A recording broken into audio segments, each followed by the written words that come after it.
Network Marketing Pro is proud to present the national bestseller, Go Pro, 7 Steps to Becoming a Network Marketing Professional, read by its author, Eric Worre. I remember the day I was introduced to network marketing for the first time. It was January 1988.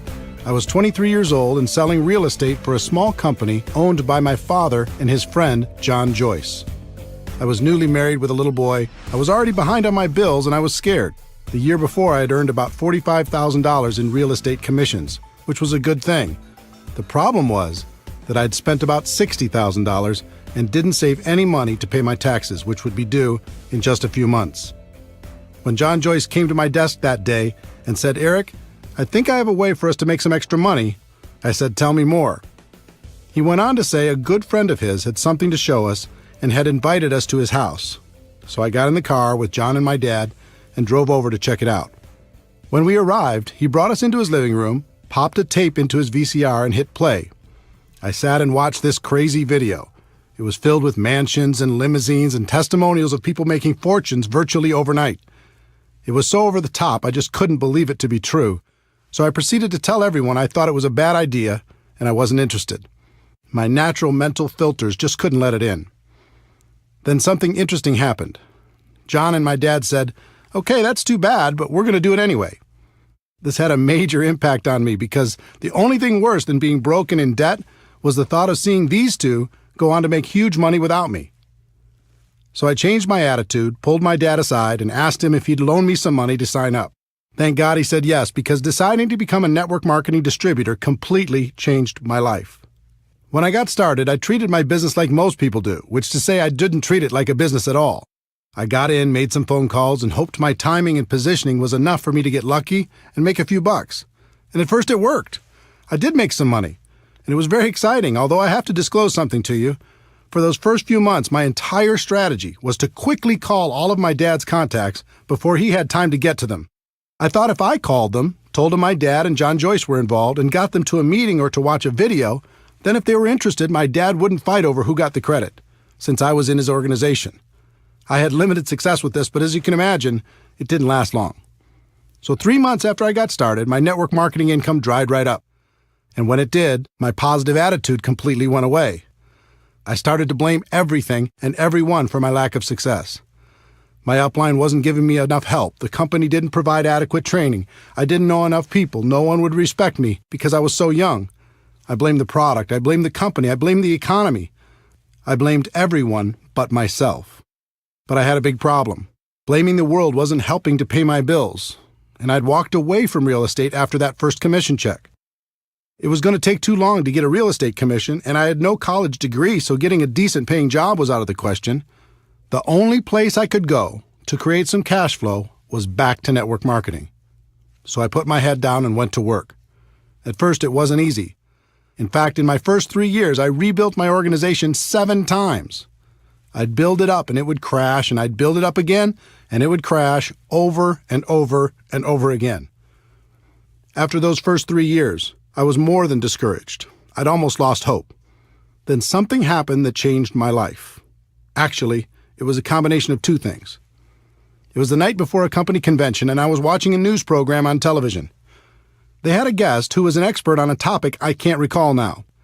What went through my mind was, how does a person become an expert on that topic? The only thing I could think of is they must have decided to become experienced, learn everything they could, read every book, talk to every other person, and learn it so completely that they became an expert. The next day I went to the company convention and watched superstar after superstar walk across the stage. And then it was like being hit by lightning. It finally clicked in my brain that if I truly decided to do it, I could become an expert at network marketing. I could focus on the skills. I could practice until I became an expert, and no one could stop me. Up until that moment, I was always looking for an angle. I was hoping to get lucky. I was hoping to sponsor that one superstar who was going to change everything. And I was scared I would lose my chance if it didn't happen soon. In an instant, everything changed. I realized I didn't have to worry about getting lucky. Timing and positioning were nice, but not necessary for my long-term success. I didn't have to worry about my upline, knowing the right people, or anything else. All I had to do was become an expert. So I decided that day to change my focus and develop the skills to become a network marketing professional. It was a day that changed my life. Since then, my life has been an amazing adventure. Network marketing became a career for me. I have complete time freedom. I've met the most amazing people around the world. I've been able to touch and be touched by the lives of hundreds of thousands of people, travel all over the world, contribute to the causes that are important to me, and most importantly, become a better person in the process. All of this happened for me, and it can happen for you too. In this audiobook, I'm going to give you the fundamental principles that can guide you to becoming a network marketing professional. They've served me well over the past few decades, and I know they'll serve you just as well. Welcome to an exciting adventure.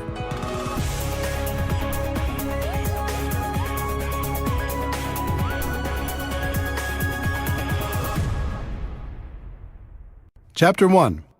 Network marketing isn't perfect, it's just better. Do you feel restless? Do you feel unsatisfied? Do you feel there must be a better way when it comes to your work and the way you make your living? The good news, there is a better way, but it's different than what you were taught in school. Let me explain. As I travel and speak around the world, I like to play an audience participation game. I ask people to help me create the ultimate business and to tell me specific things they'd like to have in that business and the things they'd like to avoid.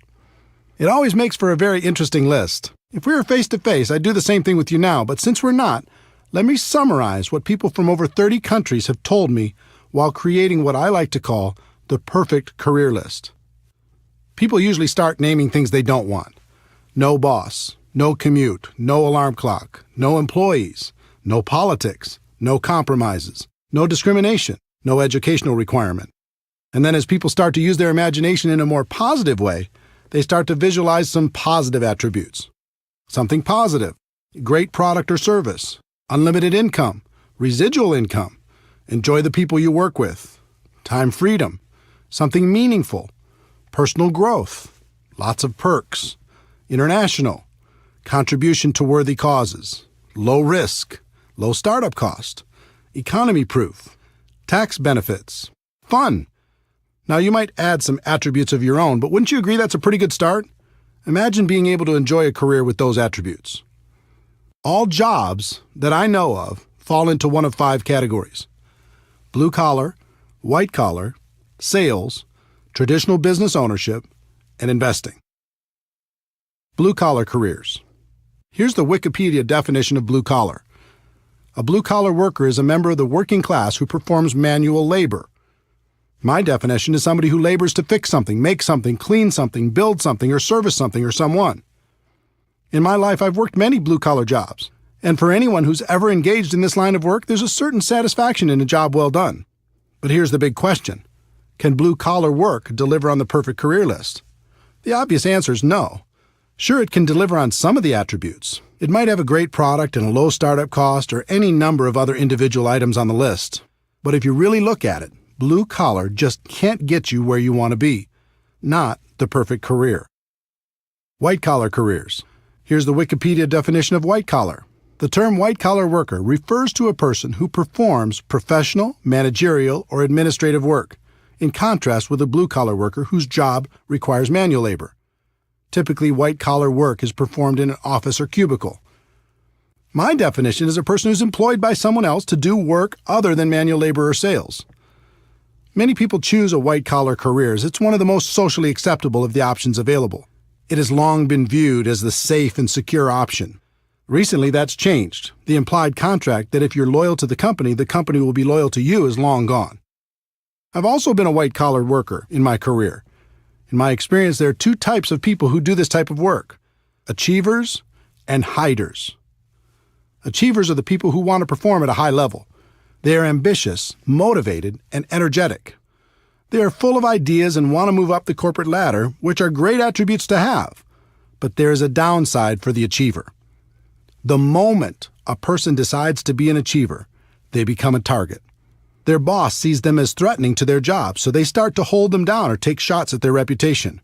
Their peers see them as a person who will either embarrass them or keep them from getting a promotion, so they start to do what they can to undermine their accomplishments. So to remain an achiever and survive in this hostile environment, a person must become good at one thing that has nothing to do with their productivity, and that's politics. They must learn how to navigate the political world by diminishing their enemies and strengthening their relationship with powerful people. In fact, some of the most successful people in the corporate world aren't achievers at all. They're just pure politicians. So if you decide to work in the corporate environment and to be an achiever, you must accept the fact that you must become a good politician also. Now let's talk about the hiders. These are the people who hate politics but still need a job. They learn not to be the ambitious achiever. They don't stand out. They don't speak up in meetings. They don't bring new ideas. They hide. They keep their heads down and do as they're told. They do just enough so they aren't talked about negatively. They survive. And this has worked for decades. But in the new economy, it's becoming much more difficult to hide, and people are running out of time. So back to our perfect career list. Can a white-collar job deliver on the list? Again, the clear answer is no, certainly in not very many areas. Sales. Some people choose to get away from being an employee and get involved in a sales career. This is certainly more adventurous because typically salespeople are paid on their production instead of by the hour. I've known thousands of salespeople. There's a common theme I've noticed over the course of my career. The typical salesperson will have a period of time where everything goes perfectly. Everything they touch turns to gold, and they make some really good money. As soon as that happens, they almost always set their lifestyle to that level of income. They buy a new house, get new cars, put their kids in better schools, purchase a vacation home, the works. Everything's great for a while. And then something changes. The company changes the compensation plan. Their territory gets reduced. A competitor shows up.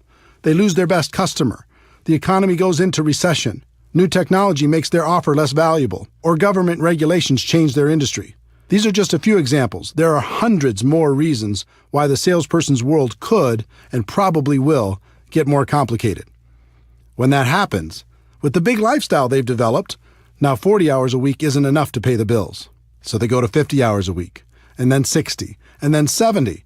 And then their life gets very small. Yes, they have the stuff, but they don't have the time to enjoy it. The other challenge for the sales career is, no matter how a person does, they still start at zero the next day. It can be tiring to live under that kind of pressure over a long period of time. Can a sales career pay the bills? Sure. But can it deliver on the perfect career we described earlier? Again, the answer is no. Traditional business ownership. Some people opt for the big dream, building their own business where they're the boss and they call the shots. It's an exciting idea, isn't it? Here's the reality for most people. Step 1. They use their life savings, take on new debt, and many times borrow money from friends and family to get started. Step 2. They take on more debt in the form of leases and personal guarantees in just about every direction. Step 3. Now, instead of focusing on what they're good at, let's say they were great at sales and decided to start their own business, they have to be all things to all people. They act as attorney for legal matters, accountant for financial matters, babysitter for employee matters, negotiator for purchasing matters, and collection agency for accounts receivable matters. They even get to take out the garbage. They're doing everything but selling, which is what they were good at in the first place. Step 4. They struggle. Instead of owning the business owns them. They're the first person to work and the last person to leave, and after everyone else gets paid, they might be able to take home enough money to pay their own bills, let alone reduce the debt they incurred to start the business in the first place. Step 5. They succeed or they fail. They either hit a point down the road where the business is successful, or they fail, many times filing for bankruptcy and falling back into a corporate or sales job. And even if they are successful, that usually means a lifetime of long hours and stress. Sounds romantic, doesn't it? If you haven't started your own business before, ask friends who have if this description isn't accurate. Most people who start their own traditional business aren't worried about getting a return on their investment. They just want a return of their investment. It's pretty clear that traditional business ownership can't provide the perfect career as we've described it. The investor. The last category of ways to earn a living in the world today is to be an investor. And what do you need to become an investor? Money, right? If you don't have a lot of money, it's going to be very difficult to earn a living from the return on your investments, especially if you try to be conservative to reduce the risk of loss. But let's say you do.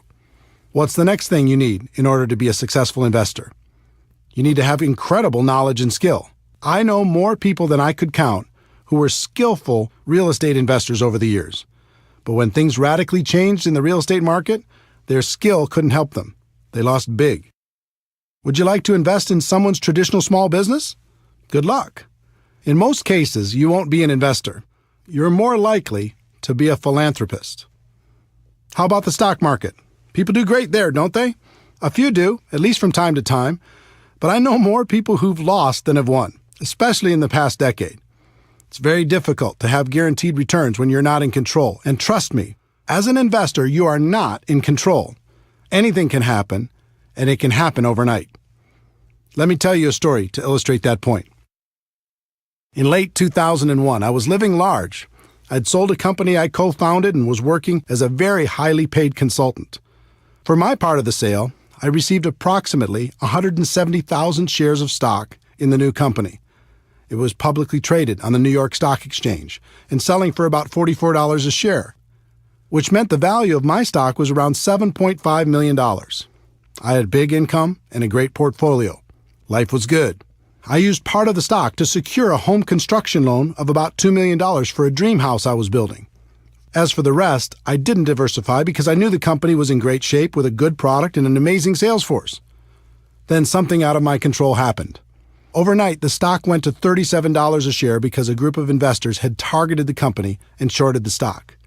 In other words, the lower the stock price went, the more money they'd make. I thought it was ridiculous because the company was doing great.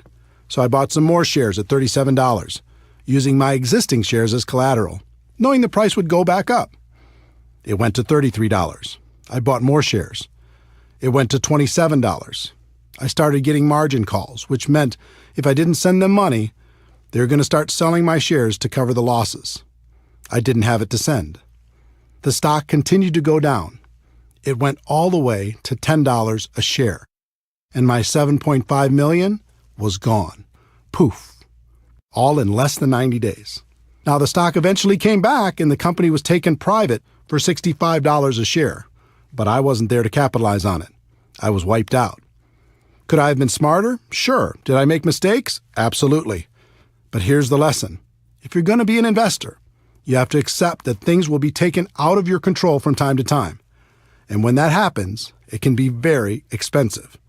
So back to our perfect career list. Can being an investor deliver on that list? I don't think so. We've talked about blue-collar work, white-collar work, sales, traditional business ownership, and investing. And none of them can deliver on our perfect career list. So is the perfect career even possible? The answer is yes, but to get there, you need to understand that everything is changing. The old models of compensation are dead or dying, and we are going through the biggest economic shift in any of our lifetimes. The new economy, the world as you know it, has changed. For the people who don't recognize that fact, it will be the worst of times. For the people who do, it will be the best of times. Over the last 100 years, an interesting phenomenon occurred. The rise of the corporation became the standard in society. The safe and respected place for people to exist in the world was as an employee. Step 1, go to school and learn how to be an employee. Step 2, find a company that will employ you. Step 3, work for that company for 40 years. Step 4, retire. In recent decades, the promise of being rewarded by the company for your loyalty and hard work has been exposed as a myth. People began to realize the loyalty they were giving to their company was not being given in return. So a different process evolved. Step 1, go to school to learn to be an employee. Step 2, find a company that will employ you. Step 3, switch companies for various political or economic reasons every 3 to 5 years over the course of your career. Step 4, find that you can't retire comfortably after 40 years, so you keep working. And now we're going through the biggest shift in any of our lifetimes. For a century, companies have paid people by the hour, by the week, or by the year. That's changing on a global level. The world is moving towards a performance economy, and it's already happening. Here's what that means. In the future, you're only going to be paid for performance. You won't be paid for your time anymore.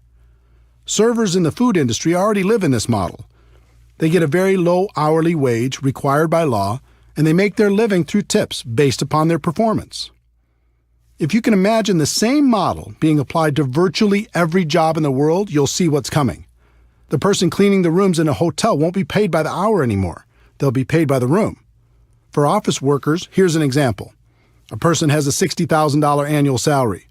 Step one, the company will lower that salary to something like $50,000 because with today's marketplace, there's other people who will take the job for a lower amount. Step two, they'll reduce their base salary to something like $20,000 a year. Step three, they'll tell that person that they can get an additional $30,000 over the year if they hit certain performance benchmarks on a monthly basis. In other words, if they hit their numbers, they can make an additional $2,500 a month. Now the pressure's on and the company's loving it. If you don't hit your numbers, they can save even more money. If you do hit your numbers, guess what's in your future? They're going to raise your requirements. Unless you are extremely specialized, this will happen to you if it hasn't already. Count on it. And it will happen in every single profession worldwide. The evolution has begun. Why is this happening? One, it's a better model for the company. They'll get better results with less expense. Two, the new economy needs fewer people, so the company has more people competing for fewer and fewer jobs. Let me explain why the new economy needs fewer people. The exponential rise of technology has changed everything. Over 100 years ago, 90% of the population worked in agriculture. Today, because of dramatic efficiencies, it's less than 1%, and the farming jobs are gone.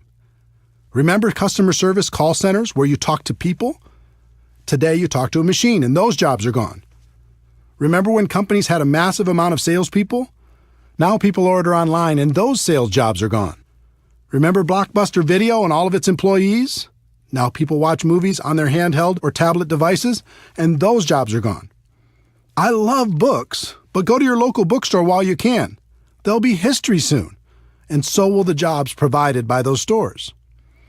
I could go on and on through virtually every work category in the world. Technology and efficiency are eliminating jobs every single day, and there's nothing we can do to stop it. In fact, it's only going to accelerate. If you're sitting there waiting for the economy to bounce back and for jobs to return, don't. They aren't coming back. Just like the children of farmers saw the handwriting on the wall and left farming for new vocations, the same thing is happening for people working in old economy jobs. To survive, they'll need to open their eyes to this reality and find something new. Network marketing is better. The best way I know to not only survive but to thrive in the new economy is network marketing. There are important products and services in the world today that need to be promoted to the people who need them.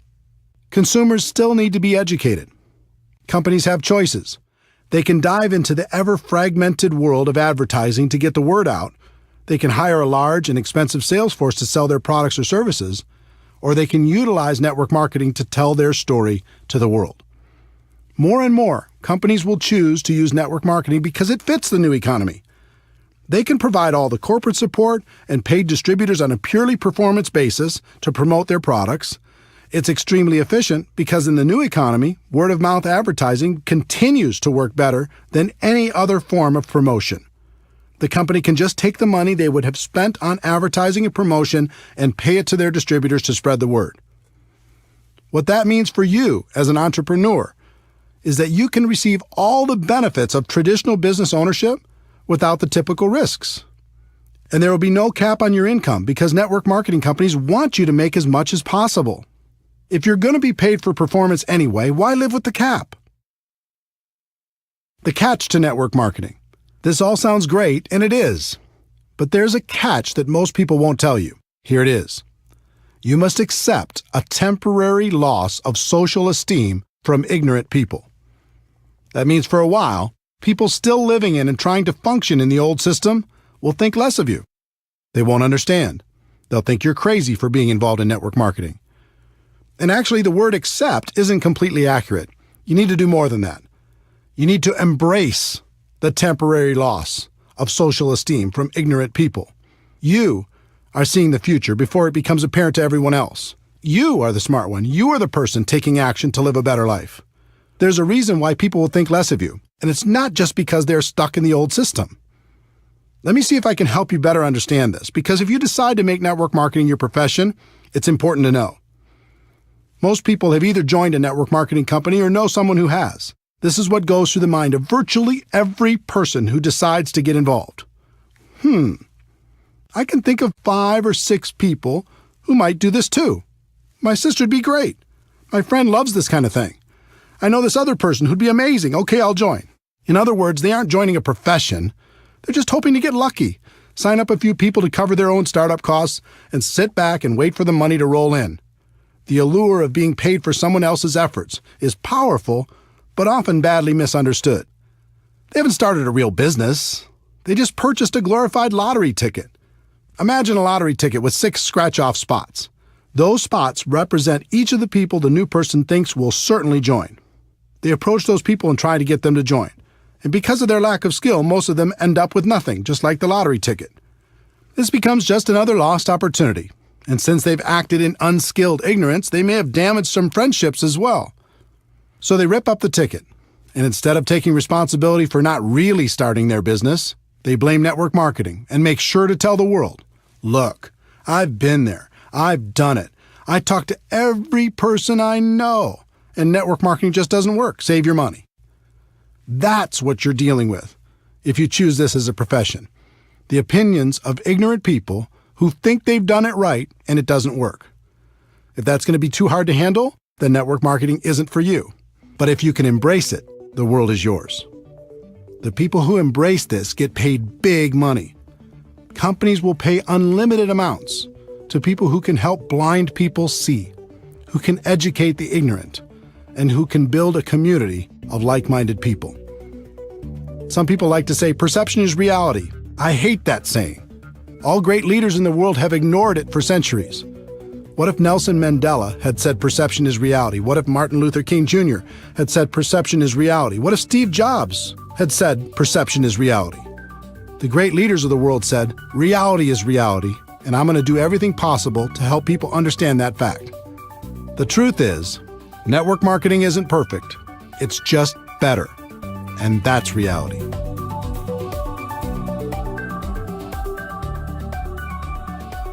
Chapter 2. If you're going to be involved in network marketing, decide to be a professional. Decide to go pro. There are 3 categories of people in network marketing. I've seen all of them, and I've been all of them. They are the posers, the amateurs, and the professionals. Posers. Posers treat this profession as a lottery ticket. They're hoping to hit it big with as little effort as possible. When I first started out, I was a poser, hoping to ride on my dad and his partner's coattails. Luckily for me, I got some results, and that kept me going, at least in the short term. But I think you can agree with me that remaining in the poser category is a bad idea. Within about 90 days, I moved out of that category and became an amateur. Amateurs. Amateurs focus on different things. One of the things I continued to focus on as an amateur was luck. I was really hoping to get lucky and sign that monster distributor who was going to make me rich. We've all heard the stories of some person who had their lives completely changed by one sign-up. In reality, even if some of those stories are true, it really doesn't serve our profession very well because it makes people spend their time hoping for that big hit. The second thing I focused on as an amateur was timing. I was always worried about timing. Did I get in early enough? Could I be the youngest top person in my company? How many other leaders were already in my local market? Were there too many to compete against? Were there enough to get true momentum? How was the company? Was it too big? Did I miss the growth curve? Was it too small? I was obsessed with the idea of timing. The third thing I focused on as an amateur was positioning. Was I in the right organization? Did other people have a better position than me? Maybe I didn't have the right upline. Would I do better somewhere else? And the fourth thing I focused on as an amateur was shortcuts. I was always looking for an angle. Any gimmick that came down the road, I was up for it. Newspaper advertising? Okay. Help wanted signs by the side of the road? Let's do it. Passing out flyers at the mall? I'm in. Going door to door? Let's try it. The internet didn't exist when I was an amateur. Just imagine how crazy I would have been over all the internet tactics I could have used to distract myself. What that meant was, every time I heard of some shiny new approach being trained by anyone in the world, I was digging into it to try to find the shortcut. And then I finally made the decision to go pro. Wikipedia's definition of a professional is a person who is paid to undertake a specialized set of tasks and to complete them for a fee. My definition of a network marketing professional is a person who is an expert at the skills required to build a large and successful network marketing organization. There is a phrase in our profession that does more harm than good. It says, "Ignorance on fire is better than knowledge on ice." The point of this phrase is that it's better to be excited and ignorant than it is to be apathetic and smart. That may be true, but why do we have to choose one or the other? Let me give you an example. Let's say you're in need of an operation. At the hospital, you meet your doctor. He comes in and says, "I'm very excited to conduct your operation. I'm so passionate about it I could hardly sleep. No one on earth wants to help you more than I do." You say, "Wow, thanks, doctor. How long have you been doing these type of operations?" And he says, "Well, I've never had any schooling on this particular operation, and I've never practiced, and I've never done one, but it doesn't matter because I'm so passionate." How are you going to feel? Enthusiasm is great, but eventually you have to marry that passion with skill. Professional athletes will devote endless hours to preparing for competition. But when they join network marketing, they won't give one day's worth of effort to learning our skills. Doctors will devote a decade of their lives at huge financial expense to become physicians. But when they join network marketing, they won't give a month's study and practice to becoming a network marketing pro. In his book Outliers, Malcolm Gladwell's research showed it takes approximately 10,000 hours of practice to reach the expert level at anything. With 4 hours a day of practice, that adds up to about 7 years. That formula applies to network marketing as well. It's going to take about 7 years for you to become world class. The good news is the profession is very forgiving and you can earn a lot of money while you're becoming an expert. The trick is not to get complacent. Don't stop learning while you're earning. When I made the decision to go pro, everything changed for me. I stopped focusing on luck, timing, positioning, and shortcuts. I even stopped focusing on the money. My world changed when I started focusing on the skills and made the commitment to practice until I mastered them. Another thing happened when I decided to go pro. All of a sudden, my group started to grow. It was like people could sense my change of focus and my commitment to excellence, and they wanted to be part of it. Think about a time in your life when you were around a person committed to excellence. It might have been a teacher, a coach, a boss, or a friend. How did it make you feel? It was inspiring, right? You'll find you'll be an inspiration to others when you make this important shift. Bottom line, if you're going to be involved in this great profession, decide to do it right and treat it like a profession. If you go pro, this business is great. If you stay a poser or an amateur, you're going to be miserable. And by now, you've noticed I use the word profession a lot. I do that on purpose. Network marketing is more than just a project. It's not an industry, it's a profession. If you do it right, it's truly a career choice. It can take you out of working in a job that doesn't make you happy to a place of total freedom. That's why I call my website networkmarketingpro.com. Here's what I tell people every day. Ladies and gentlemen, my wish for you is that you decide to become a network marketing professional, that you decide to go pro. Because it is a stone-cold fact that we have a better way. Now let's go tell the world. When the site launched on March 11, 2009, very few people called themselves network marketing professionals. That's no longer the case. Millions of people have changed the way they think about our business, and I'm proud of that fact. I look forward to the day when it's common for people to hear, "I'm a doctor, but I'm also a network marketing professional. I work in construction, but I'm also a network marketing professional. I'm an athlete, but I'm also a network marketing professional." The more people hear those words, the more the world will be ready for a better way.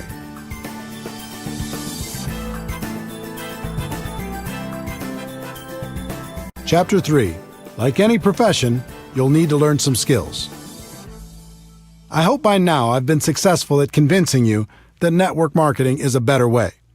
I hope I've also gotten the point across, if you're going to be involved, it's best to become a professional. The next step is recognizing that you'll need to learn some skills. But before we get to those skills, let me give you some good news. Unlike most professions, you're not going to need a lot of money for your education. You won't have to take out student loans, and you can actually earn while you're learning. In addition, this profession isn't biased. In fact, it's the most equal opportunity in the world. Your background, experience, contacts, age, race, or gender aren't going to be factors in your ability to learn the skills to go pro. And finally, this isn't complicated. The skills necessary to grow a large and successful business are extremely learnable, and you're going to have a surprising number of people financially motivated to help you learn them. There are 3 primary elements to your network marketing business. First, you have the company's products. If some people are successful in marketing those products and you're not, it isn't the product's fault. In other words, everyone in your company has the same products to offer to the public. Second, you have the company's compensation plan. If some people are making a lot of money and you're not, it isn't the compensation plan's fault. There isn't one plan for men and one for women. There isn't one plan for different age groups or educational backgrounds or for the color of your skin. The compensation plan is the same for everyone. The third element is the most important, and that element is you. You are really the only variable. Everyone has the same product and the same compensation plan, but you're going to be the difference between success and failure. That means right here and right now, you need to take responsibility for your network marketing business. Decide today never to blame anyone or anything else for your lack of results. In fact, in network marketing, there's something of an epidemic going on. People just love to blame their upline, the people above them in the structure, for all of their problems. If my upline did this for me or did that for me, everything would be better. If you're committed to building a large and successful organization, I'd encourage you to do something important. I'd like you to say goodbye to your upline. Call them up and say something like, "I want to thank you for this opportunity. I appreciate it. Getting into business for myself was important, and I appreciate you introducing me to a company that you believe in and that I now believe in as well. But from now on, when it comes to building my business, I'm going to use you as a resource, but never as an excuse. I may call on you from time to time. If you're available, that's great. If you're not, that's okay too. I'm going to build my business, and I understand one thing. It begins and ends with me." Everything changes when you take full responsibility for your network marketing career. Would it surprise you to know that there are only 7 fundamental skills necessary to build a huge business in network marketing? 7, not 70. Each one's fairly basic, but it always amazes me how little effort people put into learning them. If a college course were offered on network marketing, it would be one of the easiest classes to take. It's not rocket science, but you'll be happy to know it's one of the highest paid skill sets in the world. Let's explore each of them together.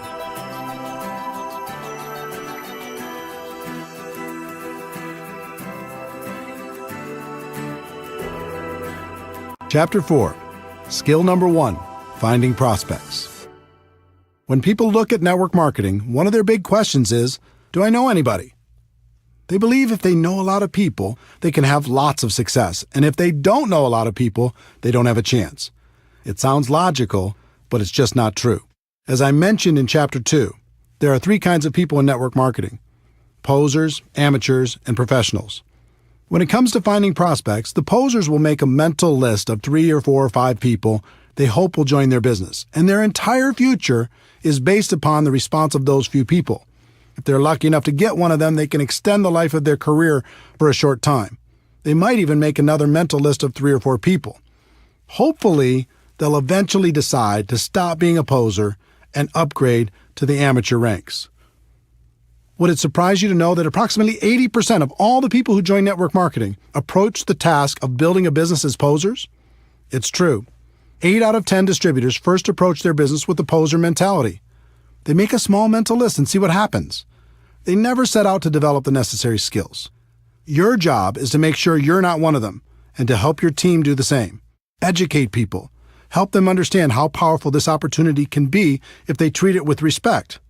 For the posers, their only real chance is luck, and that luck had better happen fast. The second group is the amateurs. Instead of a small mental list, these people make a written list, which is a step in the right direction. Let's say they make a list of 100 prospects. They charge out there with excitement, but not a lot of skill.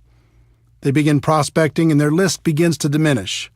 As it grows smaller and smaller, their anxiety grows higher and higher. Their biggest fear is running out of people to talk to. I know that was my biggest fear. In my early 20s, my list wasn't anything to brag about. As I mentioned before, I tried to use my parents' contacts at the beginning, and it didn't take long for me to run out of names. Soon everyone in my world knew what I was doing and had either said yes or no. It was scary. I felt like if I didn't find some great people from my list and find them soon, I was going to fail in this business. It never occurred to me that finding quality people to prospect was a skill. Up until this point in my career, I always viewed the list as the ticket to wealth. If you had a good list, you'd succeed. And if you had a bad one, you either had to get lucky or you'd fail. When I came to my defining moment and committed to become a professional, I began to study the people who'd built large and successful organizations. I found that the professionals approached finding people to talk to as one of their core skills. It was part of their job to find new people. They weren't interested in luck. They weren't worried about running out of people. They developed the skill to make sure that never happened. The professionals started with a written list, but then they made the focused commitment to never stop adding to the list. They created something called an active candidate list. And I'm going to show you how to do the same thing. One of the people who taught me how to do this well was Harvey Mackay, author of the huge best-selling book, How to Swim with the Sharks Without Being Eaten Alive. Harvey is a good friend, and he's also one of the best networkers in the world. I once asked him how he built such a large and influential list of friends. He told me at the age of 18, his father sat him down and said, "Harvey, starting today and for the rest of your life, I want you to take every person you meet, get their contact information, and find a creative way to stay in touch." He's done that for over 60 years. And today his list of friends totals more than 12,000 people. And these just aren't social media friends. They're real friends. And I consider myself fortunate to be one of them. If you want to master this skill, follow these 4 simple steps. Step 1. Make your list as comprehensive as possible. Include every person you can think of. Every person. It doesn't matter if you think they are a prospect or not. Your database will be one of your most important assets. Everyone goes on the list. If they're negative, put them on your list. If you hate them, put them on your list. If they're your best friend, put them on your list. If they said, "I'll never be involved in network marketing," put them on your list. If they're 98 years old, put them on your list. If they're 18 years old, put them on your list. It's important to do this because as you empty your mind out on paper, it will make more room for new context to find room in there. When you write down your nephew, you begin to think about the circle of people around your nephew. All of these connections will become apparent to you as you make your list more and more comprehensive. Think about everything. Every organization you've ever been involved in, every group you've ever been a part of, everything you've ever done. If you do this right, it'll end up being hundreds and hundreds and maybe even thousands of people. You're not required to prospect everyone on your list. That's up to you. But it's extremely important to do the work necessary to truly capture your network on paper. Step 2. Have you heard of the concept that we're all only 6 contacts away from any person in the world? 6 degrees of separation? I'm not sure if that's a myth or if it's true, but I believe in the concept. So step 2 is looking at your list and thinking about the people they know. The 2nd degree of separation. Chances are you'll know most of them also. Think about members of your family. Who do they know? Add them to your list. Think about your friends. Who do they know? Add them to your list. Think about all the relationships in your life. Who do they know? Add them to your list. Don't worry about what you're going to do with this list yet. We'll talk about that a bit later. Just keep building it. Step 3. Constantly expand your list. This is why the professionals call this an active candidate list. It never stops growing. The pros have a goal to add at least 2 people to their list every single day. They may not prospect them, but as Harvey Mackay's father said, they go on the list, and you should find a creative way to stay in touch. Harvey's book, Dig Your Well Before You're Thirsty, deals with this concept. If you think about this as a core skill, you realize it isn't very hard. You come into contact with people every day. Just add them to your list. You meet people through online social media. Add them to your list. You do business with new people. Add them to your list. My friend Jordan Adler is the author of Beach Money. He's also a 7-figure-a-year earner in network marketing. He's a master at step 3. He just lives his life and is always making new friends. And if you look at his business, almost all of the people he's recruited into his huge organization are people he didn't know before he started his network marketing business. He's a pro. Professionals develop a higher level of awareness. They pay attention to the world. They know they'll be introduced to new people all the time. Posers and amateurs don't even notice. They just go through their day saying, "What people? I don't see any people." How hard would it be to raise your awareness and add 2 new people a day to your list? Think about it. If you did that 6 days a week, that is over 600 new people a year.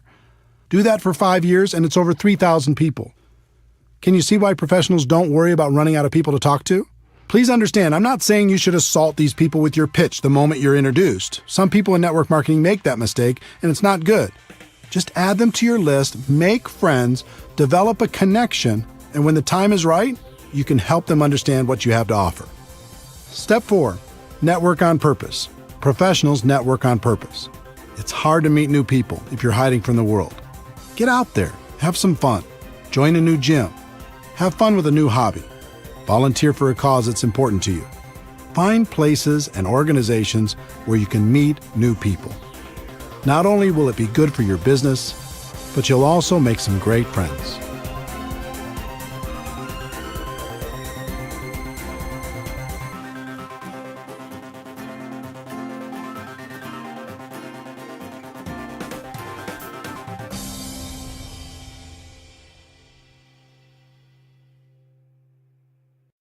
Chapter 5.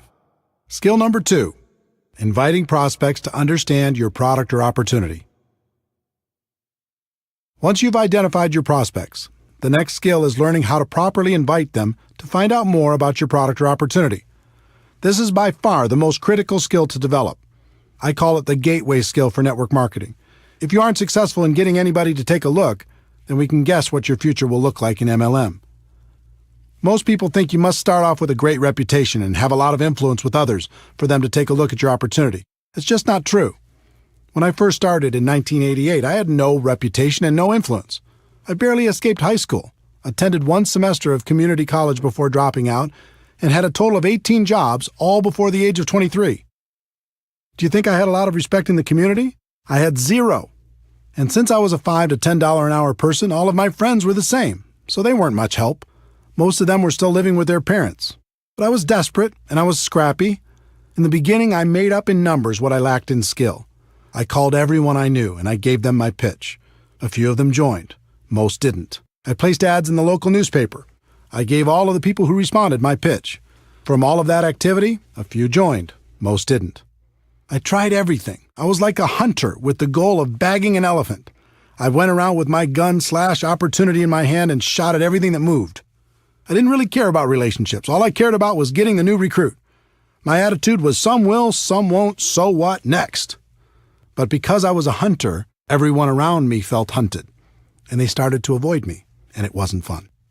Even worse, the people I did get to join my business tried to do the same thing I was doing, failed, and then quit. After 3 or 4 years of frustration, I came to my defining moment and started studying successful people in MLM to see what they did. What I found surprised me. They weren't hunters. They were more like farmers. They built relationships. They built friendships. They learned how to build trust with the people they met, and were able to skillfully transfer the belief they had about their products and opportunity. Their goal wasn't to immediately recruit their prospects.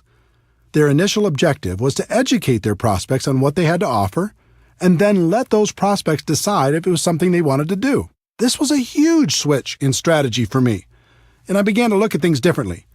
I put myself in the prospect's shoes and thought about what would be attractive to me and alternatively, what would cause me to put up my defenses. I realized why the pros had such great results. Instead of acting like sharks, they were more like coaches or consultants. They built relationships and then offered common-sense solutions to people's problems. Who wouldn't like that? The other thing I noticed with the professionals is they didn't pitch their product or opportunity. Instead, when the timing was appropriate, they just invited people to do one of two things, based upon the individual prospect situation. The first thing they did was invite people to attend some sort of event, such as a one-on-one or two-on-one meeting with another member of their team, or a 3-way phone call conversation, a small group presentation in their home, an online webinar, a local hotel meeting, or some larger company event or convention. Professionals understand that personal interaction is a critical component when it comes to building trust and transferring belief, so they try to connect people as much as possible. The second thing they did was invite people to review some sort of tool. I'm a big believer in using tools to help educate a prospect. Tools take many forms. There are CDs, DVDs, magazines, brochures, websites, and online presentations. With some companies, you can even let people sample the product and treat that as a tool. There's no question that technology continues to evolve, offering more and more convenient ways to help educate prospects. but I have to interject a personal opinion based upon experience. While technology allows us to get people quality information quickly, there's nothing like a physical tool. In a world of bits and bytes and in a network marketing world where it's important to build trust, a physical tool makes it real. Of the two methods used to help educate the prospect, events are the most effective. There are lots of reasons. There's a physical interaction from meeting with people, and that helps build trust. There's the important element of social proof. It's valuable for the prospect to see that there's other people actively involved and find out what those people are like. There's education on the product and the financial opportunity. They get to see firsthand the kind of support that's involved, and they realize they won't have to do everything by themselves.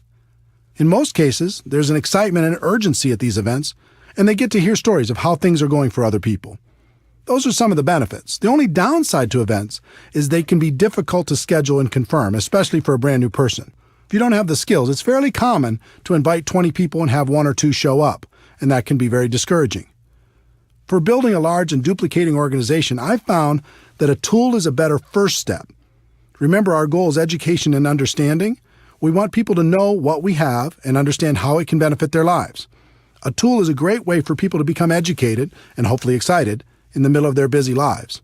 They might not have time to drive across town to meet with you, but they can listen to a CD in their car or watch a short DVD, read a magazine, or watch an online presentation.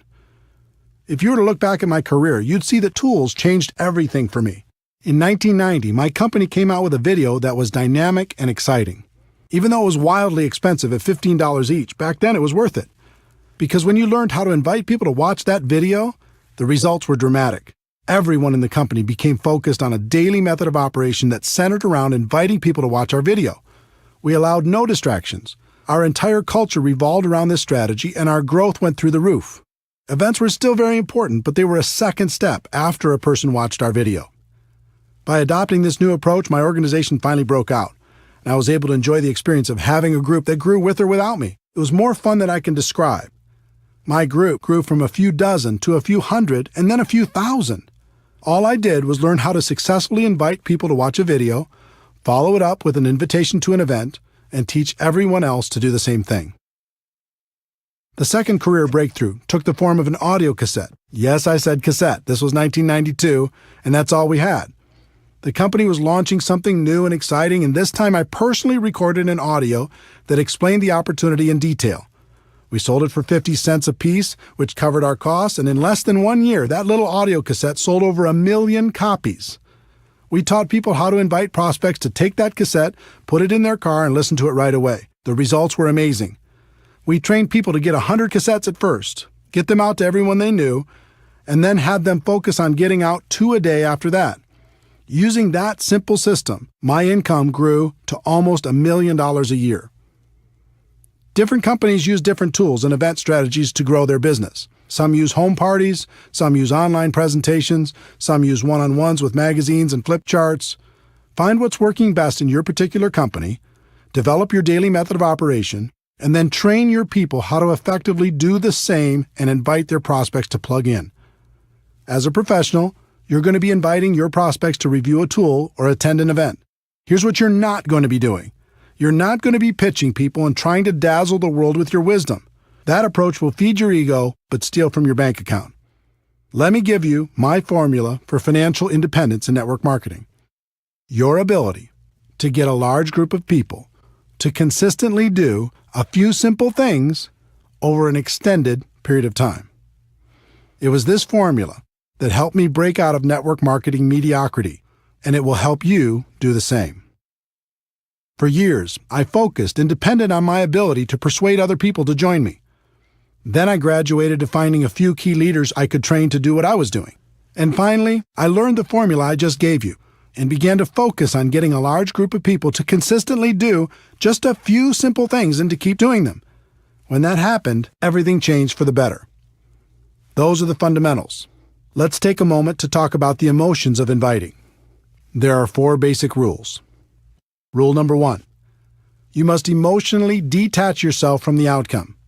This is extremely important. Remember, our initial goal is education and understanding. It's not getting a new customer or signing a new distributor. In other words, if you disconnect your emotions from that outcome and just focus on education and understanding, everything gets very simple. This sounds easy, but it's difficult to do. All of us come into this business with the hope of recruiting some great people. It's hard to disconnect from those expectations. But you need to remember, we're not hunters. We're not sharks. Our job is to educate people and help them understand what we have to offer. We act as consultants, offering suggestions on how people can live a better life. If you focus on getting a customer or a new distributor, you'll constantly be disappointed and you'll find your prospects running away from you. If you focus on education and understanding, you'll have fun and your prospects will enjoy the experience. Rule number 2, be yourself. So many people become a different person when they start inviting. This makes everyone uncomfortable. Be yourself. Just focus on being your best self. Rule number 3, bring some passion. Enthusiasm is contagious. It's okay to get a little bit fired up. Get focused. Listen to some music that inspires you. Smile when you're on the phone. I assure you, your positive emotion will translate into better results. Rule number 4, have a strong posture. This was a big one for me. At first, I was so insecure. I didn't think anyone would take me seriously. But as I watched the professionals, I noticed their posture. They were bold, they were confident, they were strong. So I decided to be bold as well. I stopped apologizing all the time. Instead of saying, yes, I know I've had a lot of jobs so far in my life, but I'm hoping this will be the change I've been looking for, I started saying, guess what? I'm sick and tired of the life I've led up until this point, and I've decided to take charge. I wouldn't bet against me because I'm serious. You feel the difference? Be yourself, but be a bolder self. Be yourself, but be a stronger self. Be yourself, but be a more confident self, at least when you're inviting. I found I could do that for short periods of time at the beginning. And just like building a new muscle, I could eventually do it longer and longer until it became part of me. So now that we've set the stage, let's go through the invitation formula. This formula is designed to be used over the phone or face-to-face. It's not to be used with texting, email, or any other communication tool, just on the phone or face-to-face. This can work with your warm market prospects, someone you know, or cold market prospects, someone you meet while living your life. I'll give you examples for both. There are 8 steps to a professional invitation. That might sound complicated, but with a little practice, you'll find it's an easy skill to master. Step 1, be in a hurry. Step 2, compliment the prospect. Step 3, make the invitation. Step 4, if I, would you. Step 5, confirmation number 1, get the time commitment. Step 6, confirmation number 2, confirm the time commitment. Step 7, confirmation number 3, schedule the next call. And Step 8, get off the phone. Step 1, be in a hurry. This is a psychological issue. People are always more attracted to a person who has things going on. If you start every call or face-to-face conversation giving the impression that you're in a hurry, you'll find your invitations will be shorter, there will be fewer questions, less resistance, and people will be more respectful of you and your time. Examples for warm market prospects. I don't have a lot of time to talk, but it was really important I reach you. I have a million things going on, but I'm glad I caught you. I'm running out the door, but I needed to talk to you real quick. Examples for cold market prospects. Now isn't the time to get into this, and I have to go, but I have to run, but get the message? Set the tone with some urgency. As for the examples I'm sharing with you, don't worry too much about the exact words. Just focus on the concept and use your own words. Let people know you're busy, you've got a lot going on, and your time is short, but it was important for you to talk to them real quick, and do it with some passion in your voice.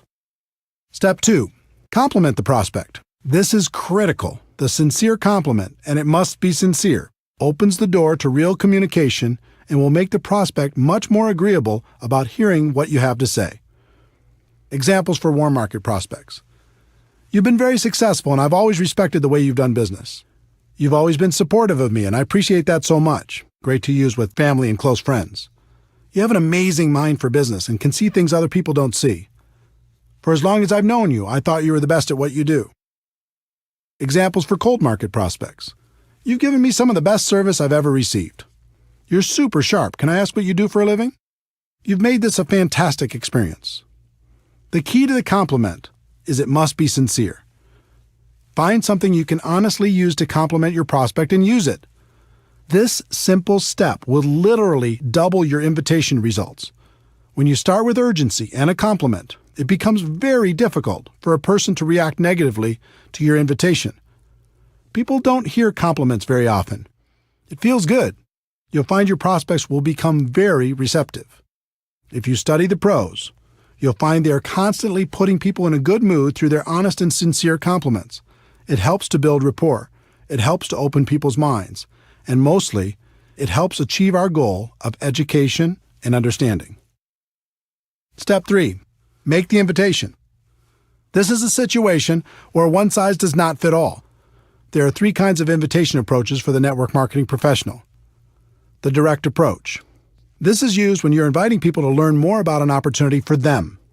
Most people use a direct approach for all of their prospects. It usually goes something like this: I found a way for you to get rich. Let me tell you all about it, blah, blah, blah. I understand the passion, but really, who's going to get excited about that unless they're getting a call from a millionaire? That doesn't mean the direct approach doesn't work. It does. It has an important place in your invitation process, but it should be reserved for people who know and respect you or for people that you know are searching for something better. Examples for warm market prospects. When you told me you hated your job, needed more money, wanted to find a new house, etc., were you serious or were you just kidding around? They'll almost always tell you they were serious.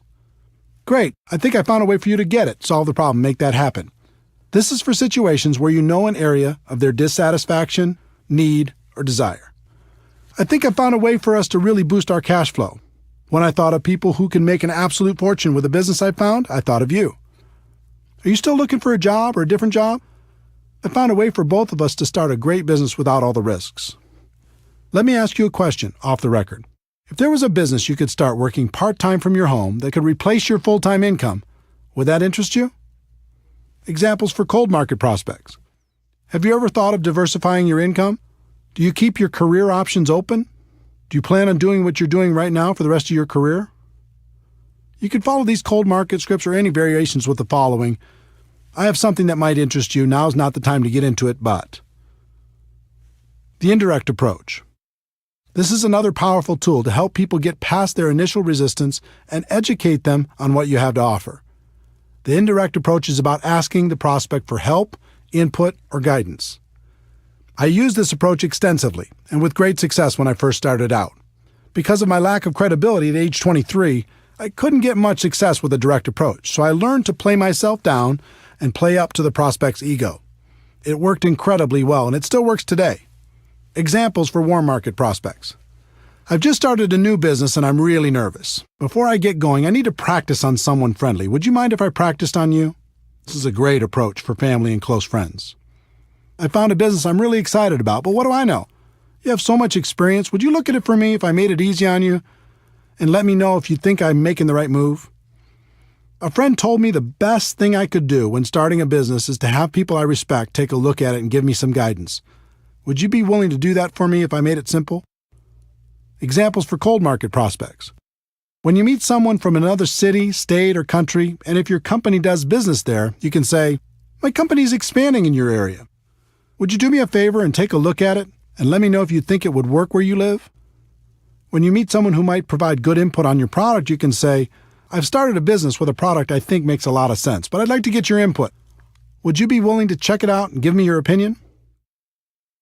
The super indirect approach. The third approach is the super indirect approach. This approach is incredibly powerful because it works on a number of psychological levels. In this approach, you tell prospects they aren't a prospect, and you're just interested in finding out if they know someone else who might benefit from your business. It's very effective. Examples for warm market prospects. The business I'm in clearly isn't for you, but I wanted to ask, who do you know that's ambitious, money-motivated, and would be excited about the idea of adding more cash flow to their lives? Who do you know that might be looking for a strong business they could run from their home? Who do you know that's hit a wall with their business and might be looking for a way to diversify their income? I'm working with a company that's expanding in this area, and I'm looking for some sharp people that might be interested in some additional cash flow. Do you know anyone who might fit that description? In most cases, they're going to ask you for more information before they give you any names. Behind that request will be curiosity and intrigue, thinking this might be for them, but they're not going to admit that to you yet. When they ask for more information, you can respond with, "That makes sense." You'll want to know more about it before you refer some of your contacts. Then you could just move to step 4. Examples for cold market prospects. Cold market is exactly the same as warm market for the super indirect approach. Just use the warm market scripts or any variation that's comfortable for you. Step 4. If I would you. This question has been my secret weapon for a very long time. It is by far the most powerful phrase I've come across in building a large and successful network marketing business.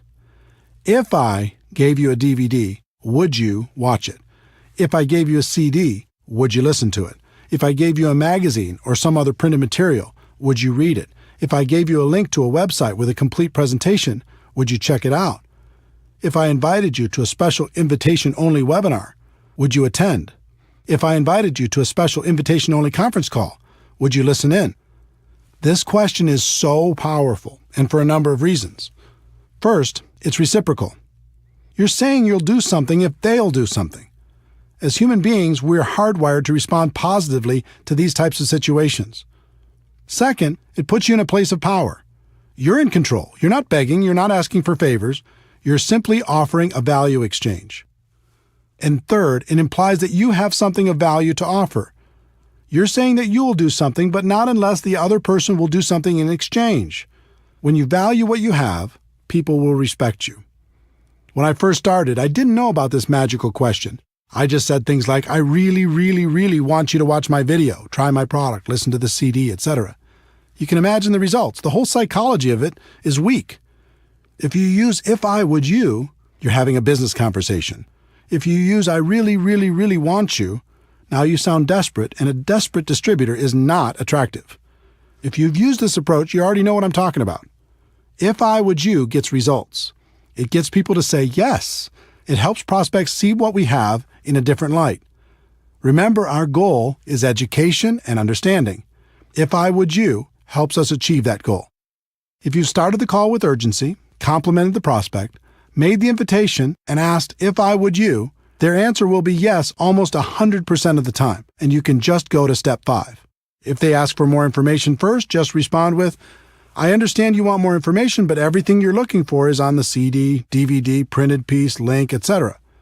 The fastest way for you to really understand what I'm talking about will be for you to review that material. So if I gave it to you, would you review it? If they say no, then thank them for their time and move on. Also, review steps 1 through 3 to see where you might have done better, but do not give your material to them. So you've gone through the first 4 steps and the person said yes. Success! They've agreed to review your tool. Does that mean they'll follow through? Nope. In fact, only about 5% of your prospects will do what they said they would do if you just use the first 4 steps, and 5% is not a good number. To get closer to 80%, you need to complete the invitation process professionally. Step 5. Confirmation number 1. Get the time commitment. You've asked if I would you, and they've said yes. The next step is to get a time commitment.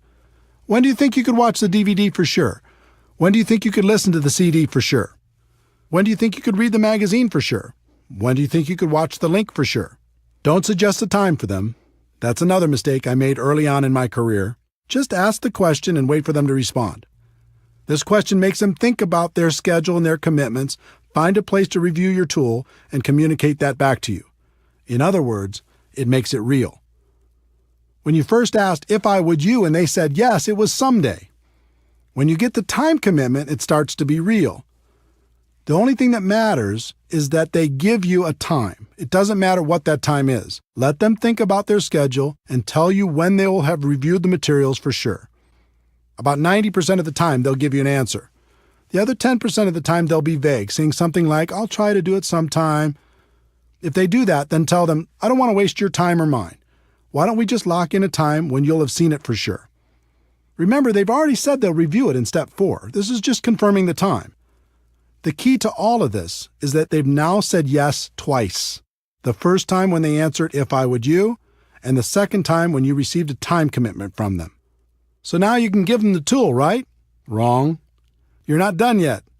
The professionals take a few more seconds to complete a couple more steps before they're finished. Step 6, confirmation number 2, confirm the time commitment.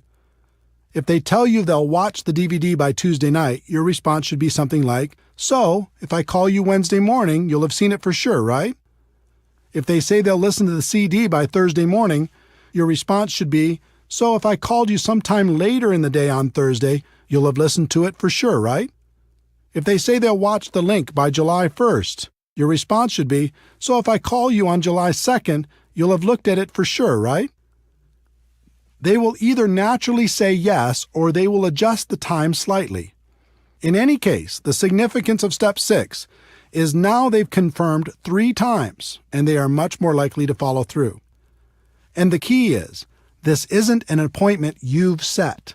It's an appointment they've set. They said they'd review the materials. They would do it by a specific time. And if you called them after that, they would have reviewed the materials. You've asked the questions. Their answers made the appointment. Step 7, confirmation number 3, schedule the next call.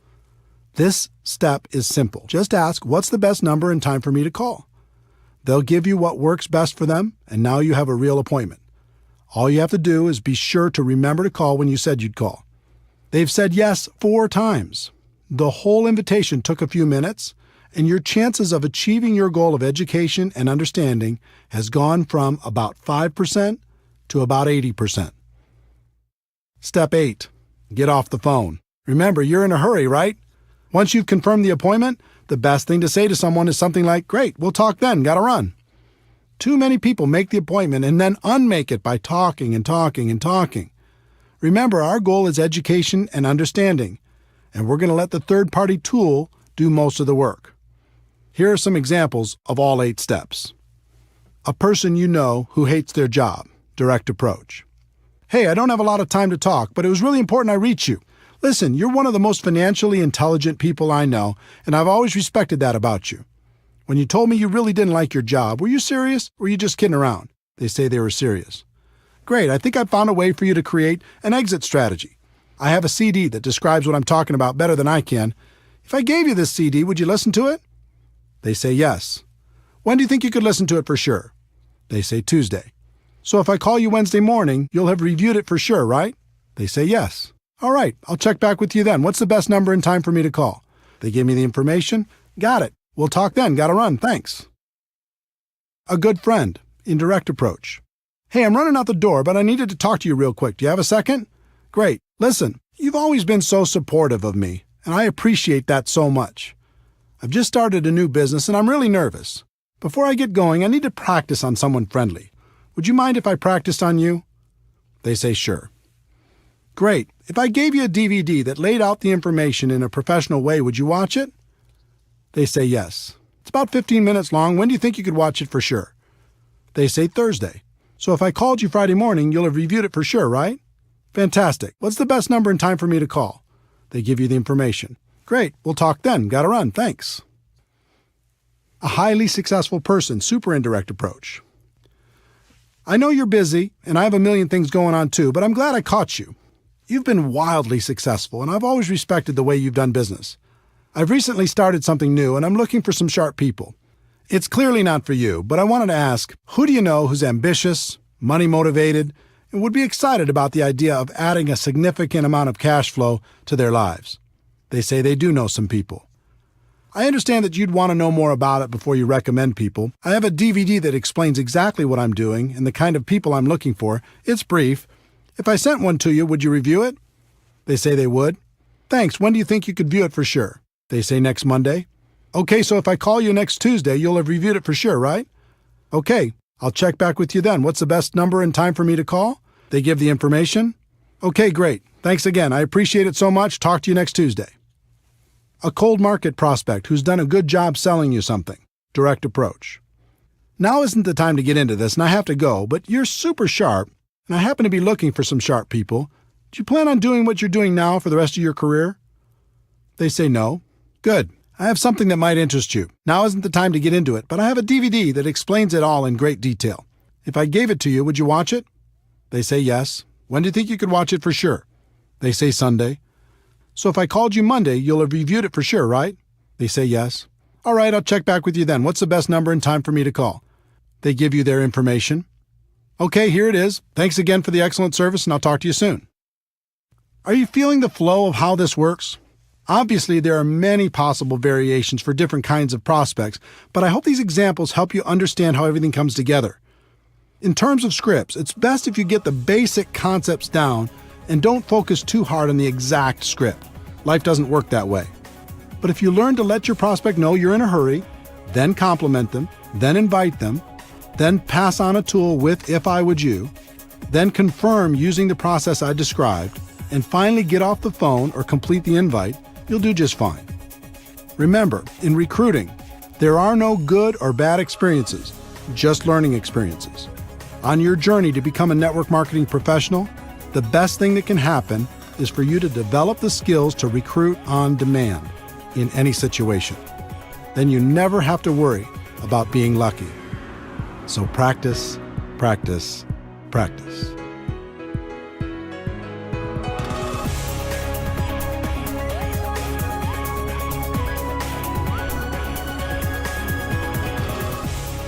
Chapter 6, Skill Number 3, Presenting Your Product or Opportunity to Your Prospects. We've talked about the first two skills of identifying prospects and inviting them to learn more about your product or opportunity. As you've learned, you'll be inviting them to review a tool or attend some sort of event. If they are reviewing a tool by themselves and you're not around, there's nothing for you to do. Just follow up when you said you would. If you're physically with them, there are some things you need to understand, and one of the biggest is you are not the issue.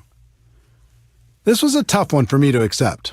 When I first got started, I read everything I could, listened to everything I could, and attended all the training sessions I could. I thought the most important thing I could do was become an expert on all the facts associated with my company. So if anyone asked me any questions, I'd be right there with the answers. Sounds logical, right? I would sit down with someone and say, "Let me tell you all about our products. Let me tell you all about our company. Let me tell you all about our compensation plan. Let me tell you all about our incredible support system." There are big problems with that approach if you want to build a large and successful organization. For me, the first problem was, no matter how much I learned, there would still be questions that stumped me. And since I was presenting myself as the expert, if I got stumped, that might make the prospect question the whole opportunity.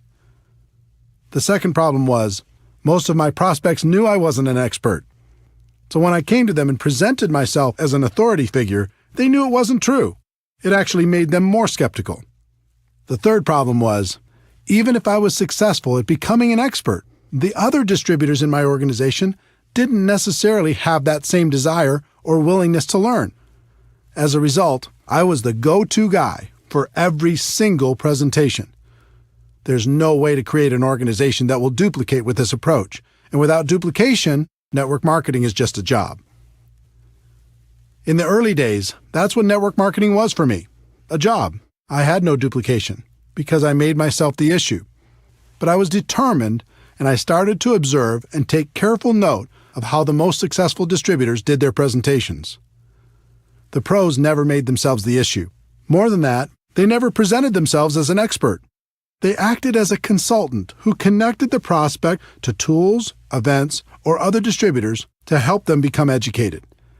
If the prospect asked a question, they would guide them to the answer, but they wouldn't give the answer directly. This baffled me until I started to comprehend duplication. The pros knew they could sign the person up by dazzling them with their knowledge and experience, but they also knew it would take a long time for their new distributor to do the same thing. So they came up with a simpler approach. It was around this time I heard a concept that has stuck with me ever since.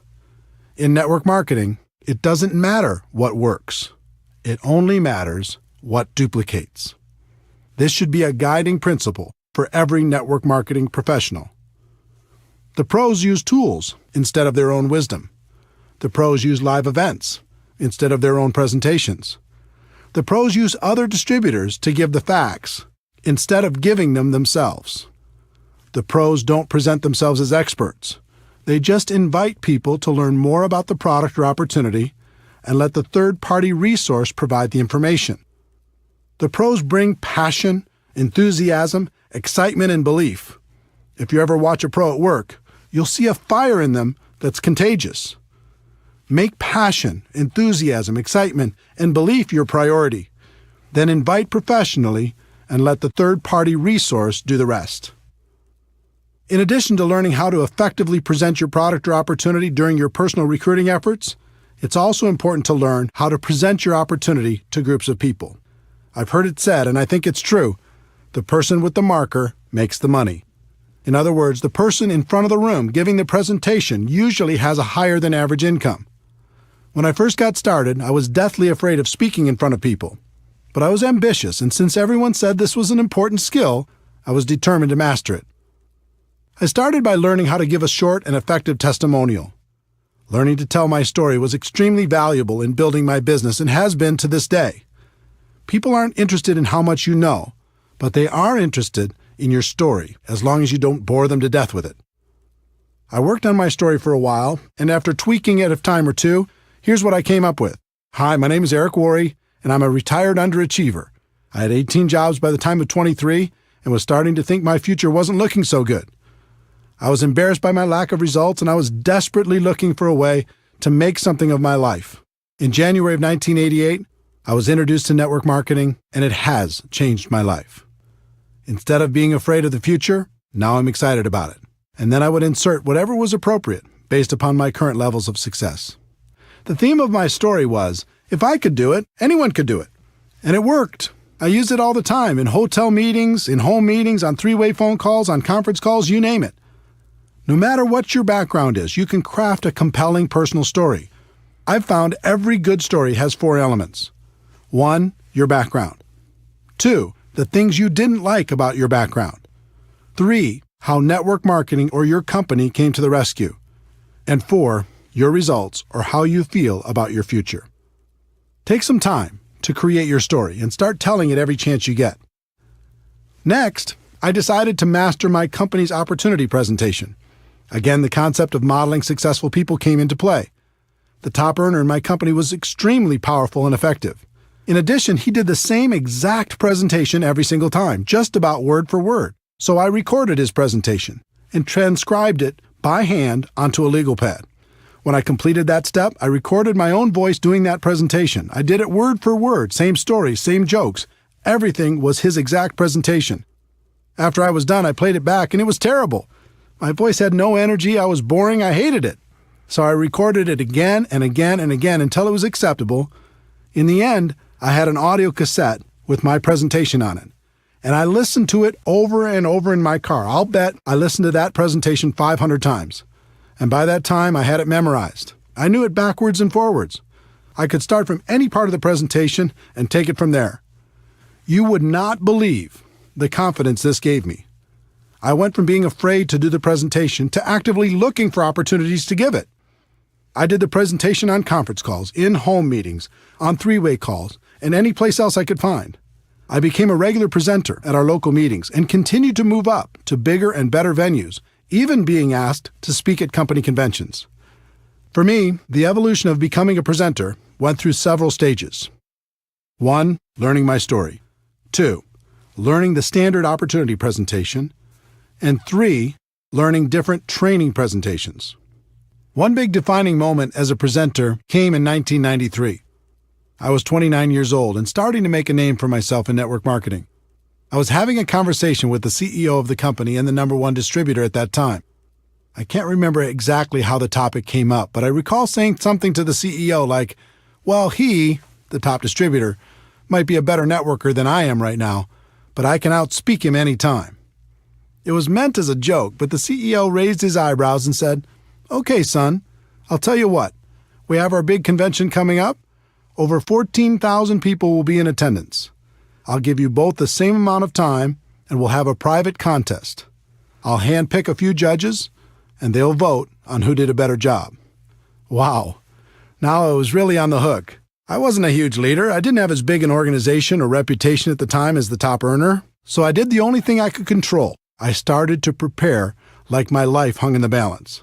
I chose a theme, I wrote my talk, and I rewrote it over and over. I did research, I practiced, I recorded myself doing the speech. I did everything I could possibly do. When the day came, I'd never felt so nervous in my entire life. Talking to 14,000 people is like talking to an ocean. But my preparation served me well. I steadied my 29-year-old insecure self and delivered. The response was overwhelming. The crowd went wild, literally. I felt numb when I walked off the stage as they were still cheering and sat there while the top earner gave his speech.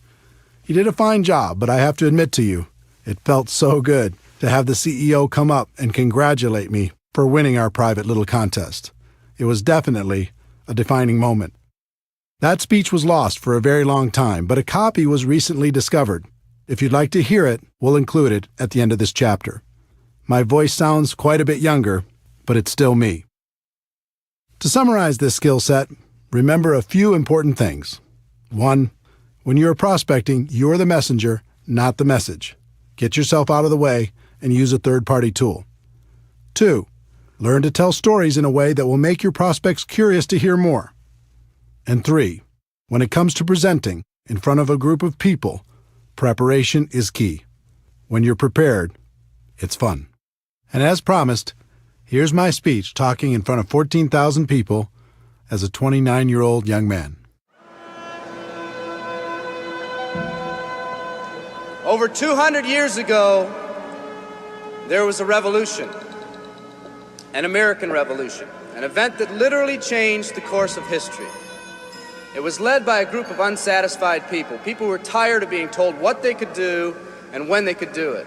People were fed up with their lack of choices and their lack of personal freedoms. People fed up with their lives being controlled by others. Fed up with being oppressed, fed up with being manipulated. They finally said, enough, I've had it, and I'm not going to live like this anymore.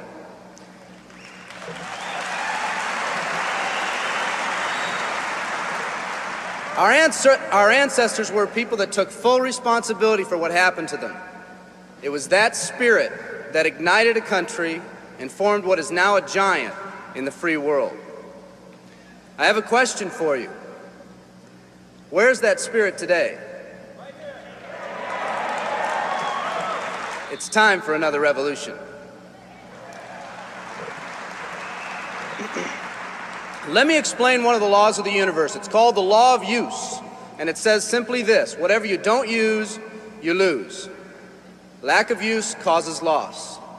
Ambition unused declines. Faith unused decreases. If you don't use your skills, you lose your skills. If you don't use your freedom, you lose your freedom. Freedom does not come automatically. It's not attained and then handed down to us as an inheritance. It must be achieved each day. At the turn of the century, in the year 1900, less than 10% of us worked for other people or the government. Over 90% of us were self-employed. We were an independent people.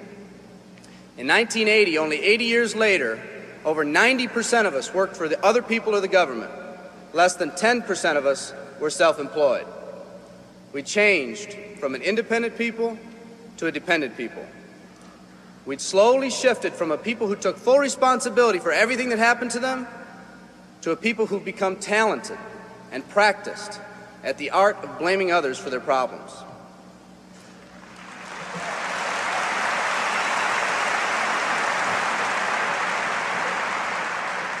Our giant has fallen asleep. Our forefathers didn't say, who's going to take care of me? They simply said, all I ask is the opportunity to be free and the ability to take care of myself and my family.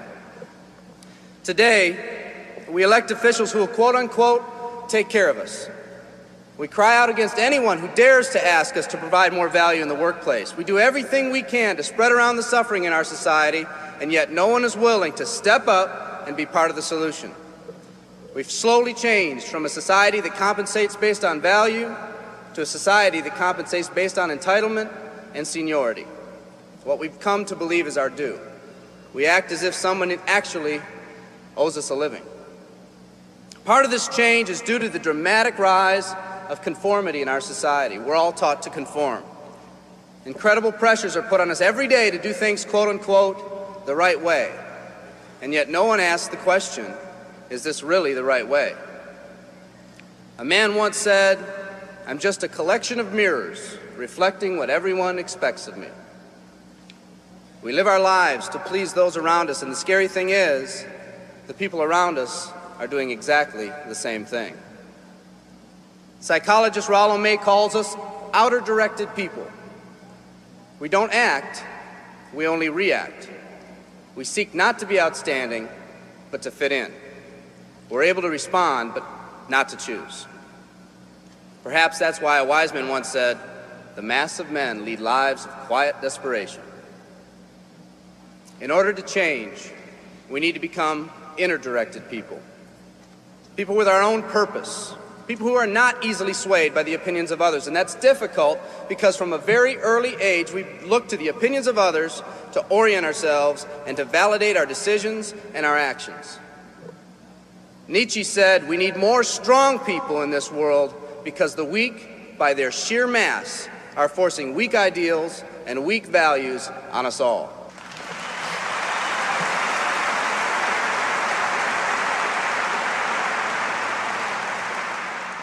Today's massive social and economic changes are waking this slumbering giant.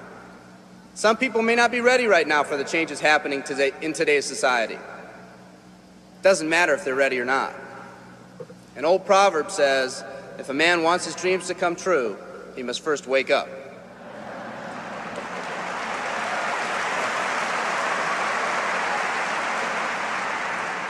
I, for one, am glad for the radical changes in our society because I believe that within that crisis, we will find that independent spirit that once pioneered this country. Some of us are finally ready to change. The displacement of our workforce has caused many of us to start searching for something better. Moving products and moving services is our business and our goal, but what we are becoming in the pursuit of that goal is a larger and much more important issue. The rekindling of our independent spirit has more lasting value.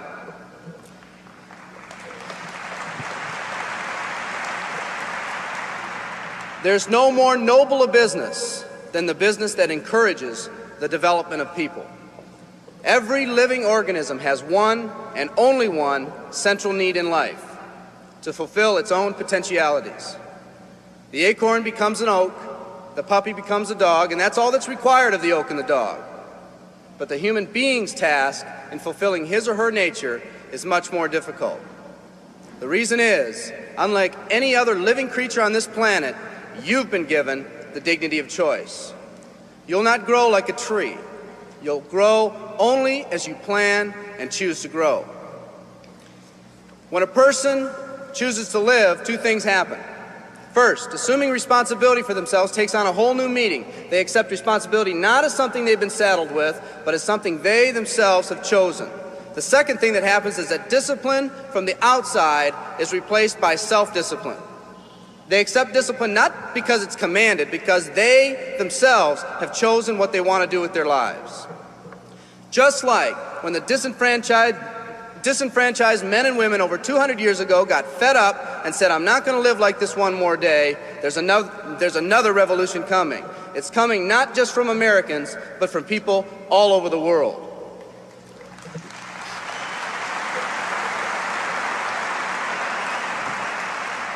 It's coming from people who've been oppressed in meaningless jobs, from people who've been unjustly held back, from people who've been slighted or ignored, from people who've had their hopes crushed time and time again by the circumstances around them, from people who've been playing in a game where the rules weren't the same for everyone, from people whose dreams have almost died by the methodical dripping of negative and pessimistic forces, people who've just been waiting for the right opportunity to present itself, an opportunity that they could hold on to, believe in, a place where people believed in them. I hear the rumbling of this coming revolution every day. The old rules are changing, and society is finally ready for that change. Will people try to persuade you not to rise up? Yes, they will, and sometimes with the best of intentions. But we must fight anyone or anything that tries to influence us against our freedom. And they'll try. Believe me, they'll try.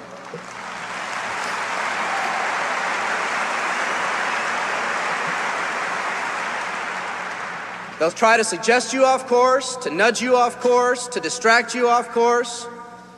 There's another revolution coming, and it's going to be led by a group of unique and courageous people like you.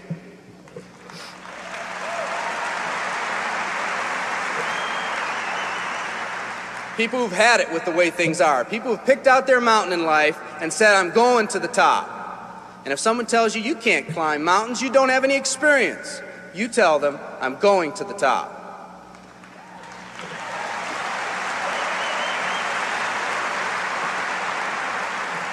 And if your neighbor tells you, come on, choose another mountain, that one's too rocky, what are you going to tell them? And if someone tells you, let's go over here where it's not so steep, what are you going to tell them?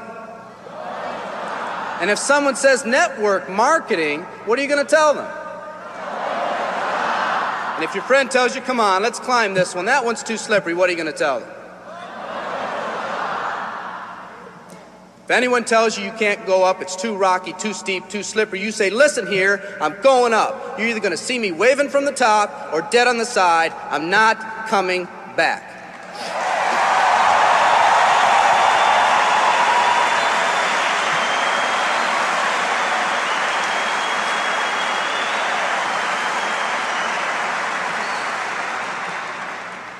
There's something about the do-or-die attitude. It's almost like when someone has a do-or-die attitude, time, fate, and circumstances seem to get together, have a hasty conference, and say, they say they're going to do it or die. We might as well let them have it.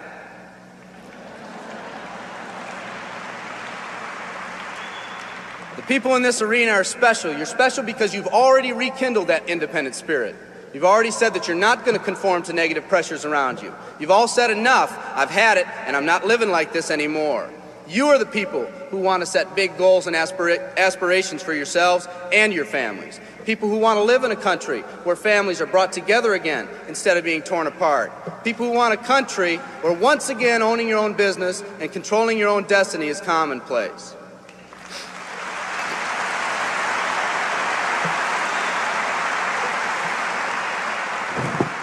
People who want a country where every man, woman, and child is treated with equal respect and dignity.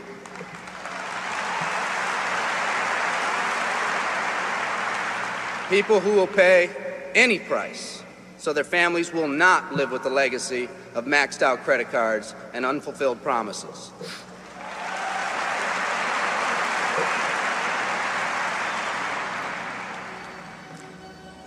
Today, we stand at the genesis of a new revolution, and people like you are going to lead it.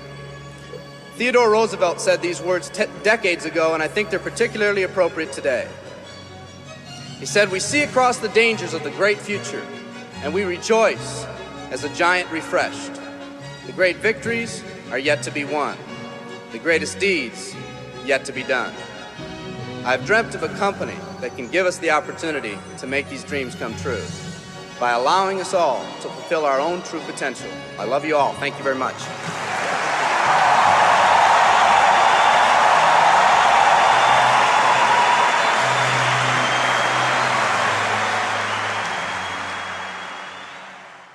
Chapter 7. Skill number 4. Following up with your prospects.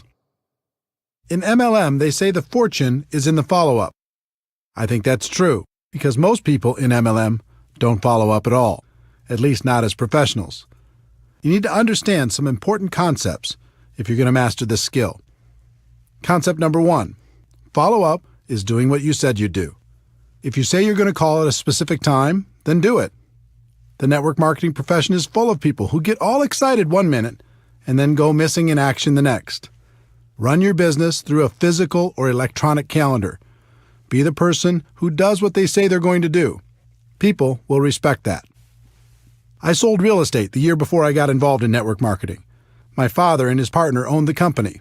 One day I was in the office and a gentleman by the name of Chuck Aycock showed up for a 10 a.m. meeting with my dad. It was 9:55 a.m., and my dad wasn't in the office yet. I greeted Chuck and told him I was sure my dad would arrive soon. At 10 a.m. exactly, Chuck got up and said, "It's 10 o'clock. Your dad isn't here. Have him call me if he wants to reschedule the meeting." I couldn't believe it. He came all the way to the office just to leave 30 seconds after the appointment? I told him, "Mr. Aycock, I'm sure he'll be here any minute. There's no need to leave." And then he told me something I never forgot. He said, "Son, you are either early or you are late. He's late, and my time is valuable. Have him give me a call if he'd like to reschedule." And he left. My dad showed up at 10:10 a.m. expecting to meet Chuck. I told him what happened, and he was as stunned as I was. My dad wasn't habitually late or anything. That particular morning, he was just a little casual with his time. He rescheduled the appointment, and I noticed over the years that my dad was always early for his appointments with Mr. Aycock. What's the lesson in this story? For me, the lesson was that people respect a person who does what they say they're going to do. People also respect a person who values their own time. If you say you're going to follow up at a specific time or in a specific way, either do it or reschedule well ahead of your appointment. Concept number 2. The only reason to have an exposure is to set up the next exposure. When I got started, I would conclude every exposure by saying, "What do you think?" No one told me that was one of the worst things to do. It felt like a natural thing to say, but my results were terrible. I asked one of my early mentors for help, and he said, "Eric, the only reason to have an exposure is to set up the next exposure." That blew my mind. I thought the reason to have the exposure was to get the person signed up. He went on to explain that if you finish each exposure by setting up the next one, the prospect will eventually become educated on the opportunity and make an informed decision. The goal in my mind changed from getting the prospect on the first exposure to just keeping the process alive by setting up the next follow-up exposure, then the next, and the next until they made a decision. When I made this small improvement, my results improved dramatically. We talked earlier about how to professionally invite your prospect to take a look at what you have to offer. At the end of that process, we went through several steps to set up the next exposure, meaning your follow-up call. That was your next appointment. When you make that call, you're going to ask them if they reviewed the material. They'll say, "No, I didn't," or they'll say, "Yes, I did." Let's talk about how you'll set up the next exposure in both cases. If they say no, they didn't have a chance to review the material, it's important you don't show your displeasure at their lack of follow-up. It sounds funny, but a lot of people just jump on their prospects with, "I thought you said you'd be able to see it for sure." Obviously, this won't help build that good relationship you're working on. The best way to respond is, "That's okay, I understand sometimes life gets busy. When do you think you could do it for sure, for sure?" You might say, for sure is a little much, but I've used that for decades in this follow-up situation, and I do it because it works. In any case, use whatever language you'd like to use to set up the next time and walk through the same steps to get the commitment. Once you have it, including the date and the time of the next call, the next exposure, then hang up and call them when you said you would. If you call them at the scheduled time and they still haven't reviewed the material, just repeat the process until they do. Remember, they are setting up the appointment, and you are being the professional by following up like you said you would. If you call the prospect and they say yes, they've reviewed the material, you're going to ask them a few intelligent questions. First, you're not going to ask, "What do you think?" This just invites the critical part of the prospect's mind to come up with objections to try to sound smart. The best follow-up question I've ever used is, "What did you like best?" This question will take you in a very positive direction and will give you clues as to the level of their interest. If they say the product, then your next exposure will probably be product-related. If they say financial freedom, then your next exposure will probably be opportunity-related. Another great question to ask is, on a scale of 1 to 10, with 1 being zero interest and 10 being ready to get started right away, where are you right now? With this question, anything over 1 is good. It says they have some interest.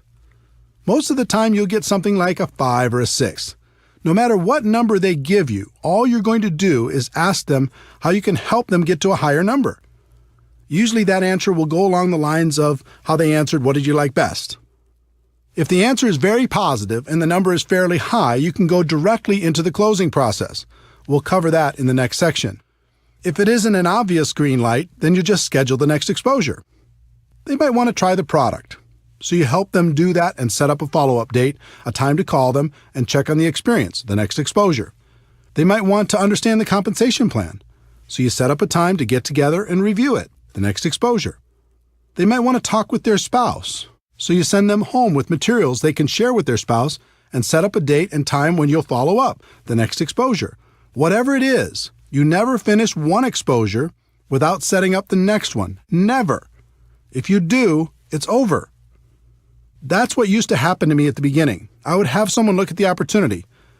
When they'd done that, I'd say, "So, what do you think?" They'd usually mumble something like, "I'll let you know," or "I'll get back to you," or "I need to think more about it," or something similar. And poof, they were gone. Then when I tried to call them back, I was just bothering them. The whole thing felt uncomfortable. Once I changed to never finishing one exposure before setting up the next one, everything changed for the better. I was being professional. I was in control. The prospect had more respect for me and for the opportunity. All of this happened from this one small change in mindset. Concept number 3. It takes an average of 4 to 6 exposures for the average person to join.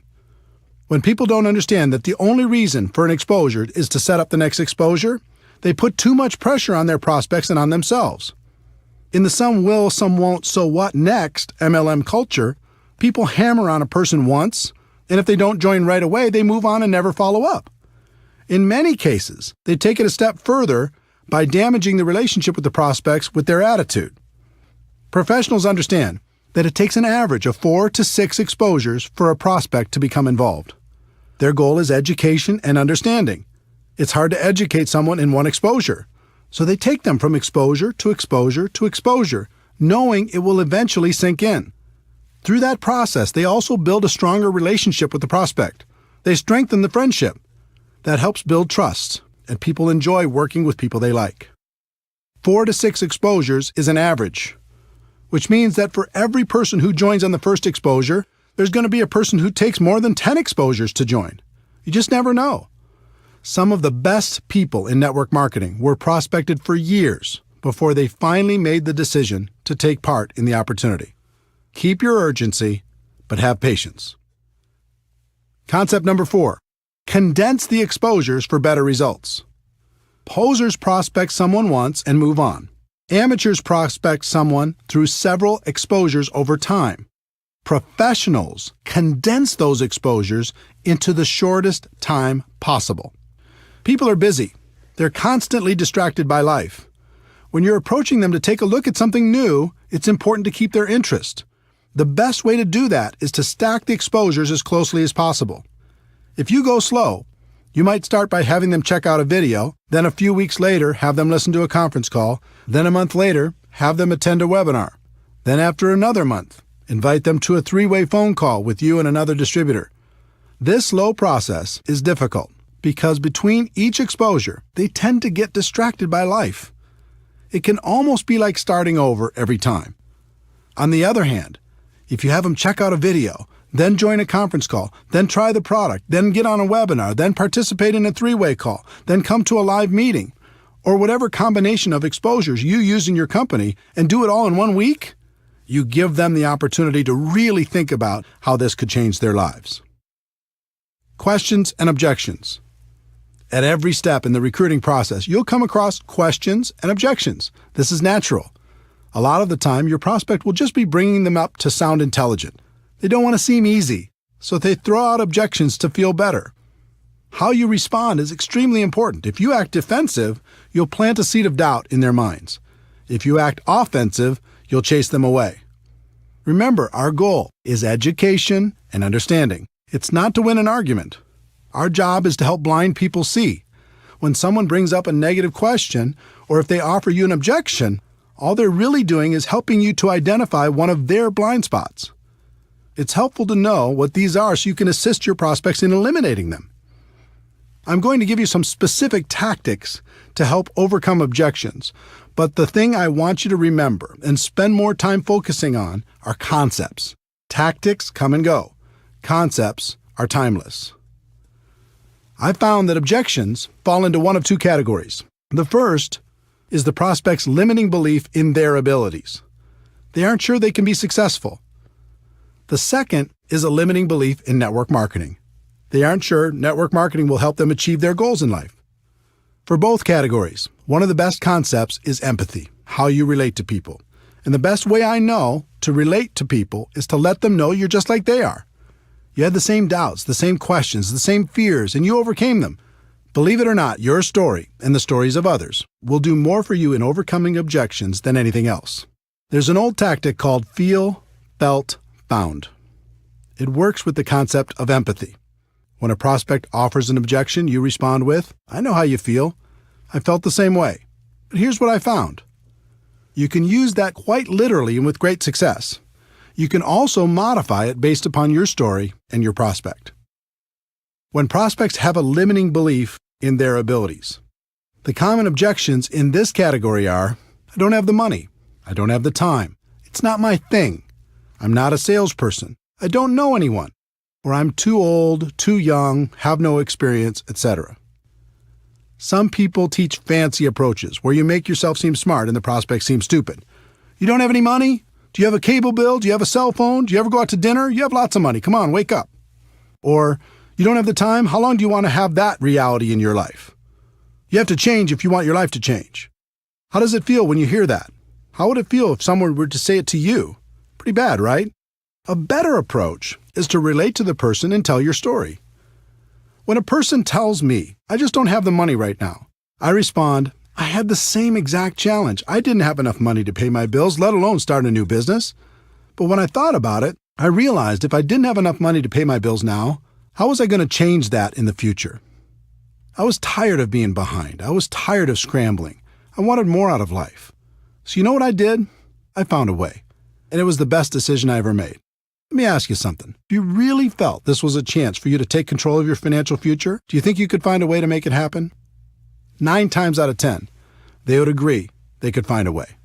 Again, forget the exact words and focus on the concept. I told them I was the same as they were, with the same objection. I told them about my pain, and I told them I found a way to solve it. As a result, we bonded. We related to each other. We were in the same boat with the same hopes and dreams. And if I didn't have a personal story that would compare with theirs, I would tell another person's story. There are plenty of stories inside your company that can relate to virtually every situation.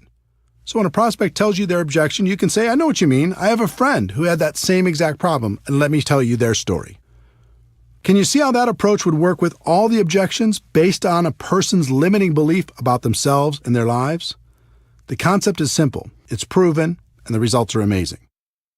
When people have limiting beliefs about network marketing, this category includes, is this MLM? Is this one of those things? Is this a pyramid scheme? I'm not interested in MLM. I don't want to bother my friends. And how much are you making? Let's start with the one that strikes fear into the hearts of most people in our profession. Is this MLM? Or variations like, is this one of those things? Or is this a pyramid scheme? Or I'm not interested in MLM. Some people go a little crazy when they hear this question. They say, pyramid scheme, like every corporation in the world, like the government? You mean that? Instead of going crazy on your prospects, it's important to understand where this question comes from.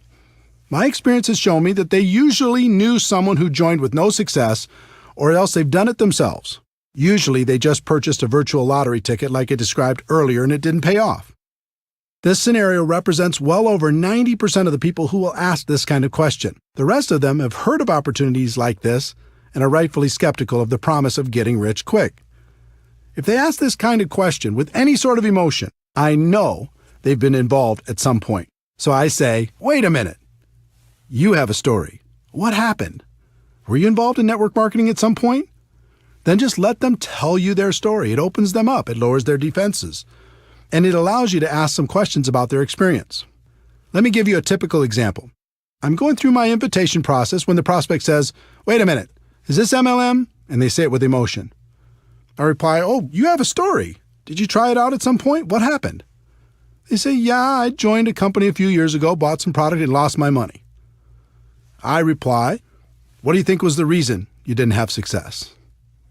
They say, well, my friend talked me into it. I didn't have a lot of time, and I thought more people would join right away, but they didn't. I guess I just lost interest. I reply, do you think you really gave it a fair shot? They say, no, not really. I reply, do you think network marketing was the problem, or do you think maybe your timing wasn't right? They say it was probably the timing. Do you see the dynamic? I've had thousands of these conversations, and they're all slightly different. But if you ask some questions and are friendly through the process, you have a strong opportunity to help them get rid of their blind spot and take a look at what you have to offer. In addition, you can relate to them by saying you had the same objection initially and telling them how you overcame it. If someone uses the word pyramid with me, I always say, oh no, pyramid schemes are illegal, and I would never be involved with something illegal. For people asking this with emotion attached, I usually respond with, yes, this is network marketing. Do you know anything about it? Again, I'm asking questions and waiting for answers. From those answers, I ask more questions, and through the process, I can achieve my goal of education and understanding. I don't want to bother my friends is slightly different. Again, I relate to them by telling my story or somebody else's story. And then I ask questions like, what makes you think you'd be bothering your friends? If you truly believed in the product, would you let your friends know about it? And if I could show you how we can share this product with others without it feeling or sounding like a sales pitch, would that help you? The last in this category is, how much are you making? If you're making money already, this is a great question. If you're not, your answer depends on how long you've been involved. If you're brand new, you can tell them you're just getting started. If you've been around for a while and not making big money yet, You can tell them you're working part-time and are really excited about your future. You could also say that you're excited about your future with this company because you knew things weren't going to change if you didn't do something to change them. The other way to answer it is to tell your story and then tell stories of people you know who are making good money. You can even suggest setting up a phone conversation with those people so they can feel more comfortable about the opportunity. All of this takes practice, but if you get the concepts down, you'll find it becomes easy. And the other thing that should encourage you is you'll only have this handful of the same objections for the rest of your career. There's nothing new here. What I've listed in this section is about all there is. Remember, our goal is education and understanding. This is a part of the process that makes that goal a reality.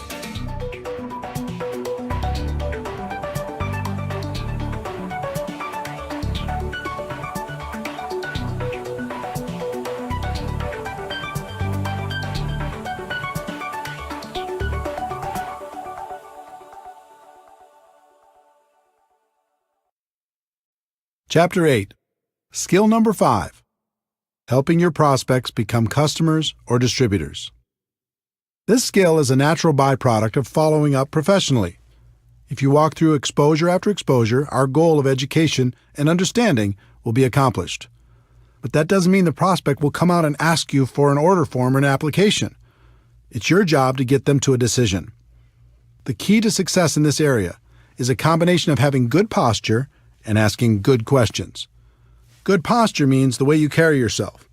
Your words and actions will help your prospect feel more confident about joining your opportunity, or they'll plant seeds of doubt. In my early years, my posture was terrible. I was trying to get people instead of pursuing the nobler goal of education and understanding. And the prospects could feel my intentions. I was very emotionally attached to the outcome. You could even say I was needy. Every time I got to this part of the process, I really wanted it.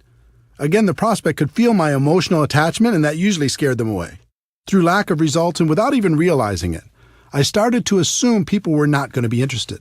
And that assumption started to seep into everything, which led to the predictable result of the prospect not joining. Most of the time, I wasn't properly prepared. I didn't have applications, startup materials, or whatever else was necessary. Think about the subconscious impact this had on my prospects. It seemed just about everything I did projected a lack of belief and a lack of professionalism.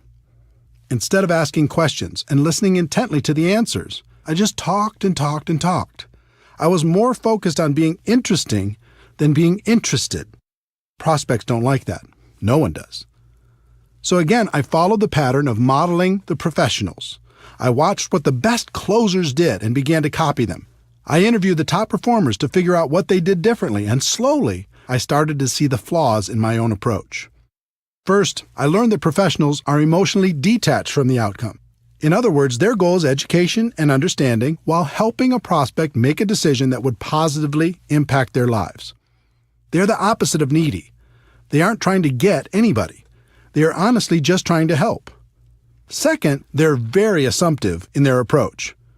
They expect the person to join because their belief that the opportunity would benefit the prospect is so strong. They are rock solid. Many of them are sincerely shocked when a person decides not to get involved. Third, it was interesting to learn they promoted themselves as much as they promoted the product or the opportunity. What I mean by that is they helped the prospect make the decision by saying, "You get me." When they promoted themselves, it isn't like, "I'm going to do everything for you." It was more like, "We have a great product and a great opportunity, but I'm going to take this thing to the top and we can do it together." This gives people great comfort in knowing that they don't have to learn everything on their own. Fourth, they are always prepared. Always. They have everything they need to get a person started right on the spot. And fifth, they ask question after question after question and are great listeners. They act like a consultant helping a person with a problem. The best consultants in the world have to ask a bunch of questions before they can offer a solution. Network marketing professionals use questions as their most powerful tool. As you can imagine, it took me a while to figure all of this out, and that was just half the battle. It's one thing to have the information, and it's another thing to put it into action. I wasn't as talented as the pros, but I could model what they did, so I just started to act like they acted. I acted emotionally detached. I really wasn't at the beginning.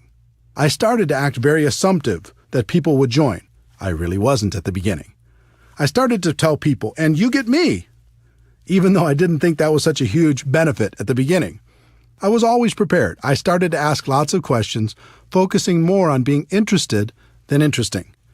And as time went on, I acted less and less and believed more and more. The same can happen for you. Let's talk about questions. If you were a consultant and your job was to figure out if an opportunity was a good fit for your client, what would you do? You'd ask questions, right? In working to help a prospect make a positive decision about your opportunity, you're going to do the same thing. But instead of asking, what did you think, which leads nowhere, learn to ask questions that lead in a positive direction. Did it make sense to you? What did you like best about what you just saw? Pretty exciting, isn't it? Can you see how this could be an opportunity for you? Of these examples, the one I used most is, what did you like best? The answer to that question is almost always positive, and it gives you clues as to the area in which they're most interested.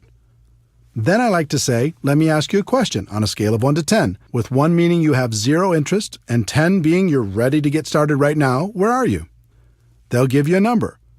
And it's usually obvious from their number that they either need more information before they'll make a decision or they're leaning towards getting started now. If you feel they need more information, just guide them to the next exposure that will help them the most. But if you feel they're ready to get started, then ask a series of 4 questions. This 4-question close has produced strong and consistent results over the course of my career. If you learn it and use it, you'll be amazed at how many people you can help. Question number 1. Based upon what you've just seen, if you were to get started with this company on a part-time basis, approximately how much would you need to earn per month in order to make this worth your time? Instead of asking this question, most distributors say things like, how'd you like to make $10,000 a month? Don't do that. Instead of prescribing what you think they want, just ask them what it would take to make it worth their time and wait for their answer. Question number 2. Approximately how many hours could you commit each week to develop that kind of income? Now they have to go inside their head and check their mental calendar to see how much time they would invest to get that kind of money. Question number 3. How many months would you work those kind of hours in order to develop that kind of income? This question makes them think about their level of commitment if they want the income from question number 1. Question number 4. If I could show you how to develop an income of, their answer to question number 1, per month, working, their answer to question number 2, hours a week over the course of, their answer to question number 3, months, would you be ready to get started? Most of the time, you'll get a positive answer to this question. And when people say, sure, show me how, you can pull out your compensation plan and sketch out a reasonable game plan to achieve their goals. There are rare occasions when people will give you unrealistic numbers. They might say they want $10,000 a month working 2 hours a week for 1 month. Doesn't happen often, but it does happen. If you face that situation, you act as a consultant and say, I'm sorry, but your expectations are way too high. You can get to $10,000 a month, but it'll take more hours and more months than you're willing to commit. If you're willing to change those expectations, we can talk. If you don't get a positive answer to the 4 questions, that's okay. That means the prospect will need to have more exposures before they're ready. Schedule the next one and repeat this process when you're done. This skill will take practice, but it's a skill that will serve you for the rest of your career. If you're tired of having too many people thinking about it and not enough taking action, this will help.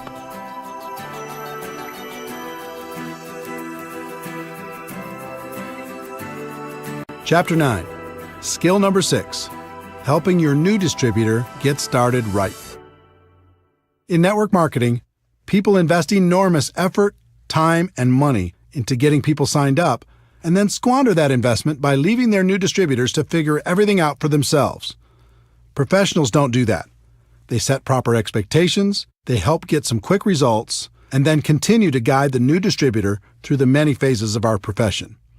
I was lucky enough to have an early mentor, Michael Nelson, who is very skilled at guiding new distributors. Michael wasn't in my upline, but he was clearly the leader in my city. In addition, he had a lot of experience in our profession.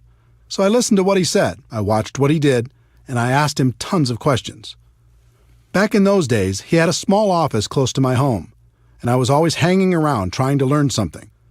Michael was a very successful recruiter. He was always bringing on new people. And for the most part, Michael's people did well in the business. That wasn't happening for me. The few people I recruited did nothing. As I watched Michael, I noticed that every time he signed up a new distributor, he scheduled what he called a game plan interview. I decided to model what he did. So the next time he met with a new distributor, I sat behind them close enough to take notes on their conversation. I did this several times and was surprised to learn he went through the same exact interview every time. I thought if I could learn that interview process, then I'd have a chance at his results. Game plan interview, part 1. He validated their decision to become a distributor. He said things like, "Congratulations on making the decision. I'm proud of you for taking charge of your life. From now on, things are going to be different for you and your family." It always took less than 5 minutes, but by the end of their discussion, any doubt they may have had about becoming a distributor was gone. They felt great. Game plan interview, part 2. He set their expectations. He knew most people came into our business with unrealistic expectations, so he always said the same 3 things. If you succeed in this business, it's going to be you who creates that success, not me. And if you fail in this business, it's going to be you who creates that failure, not me.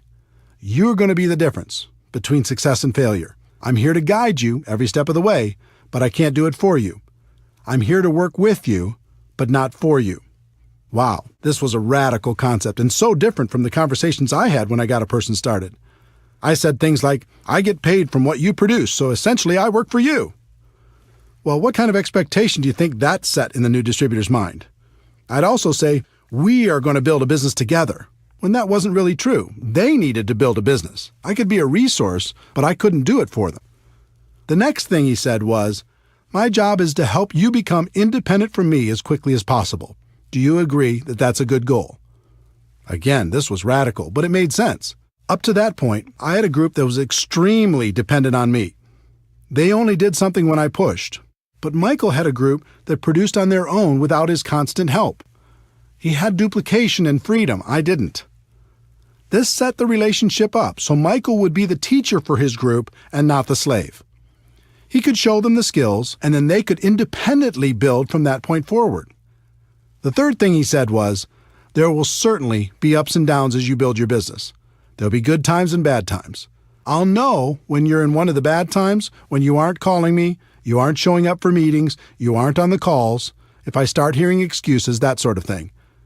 When that happens with you, and it happens with everyone, how do you want me to handle that? Do you want me to leave you alone?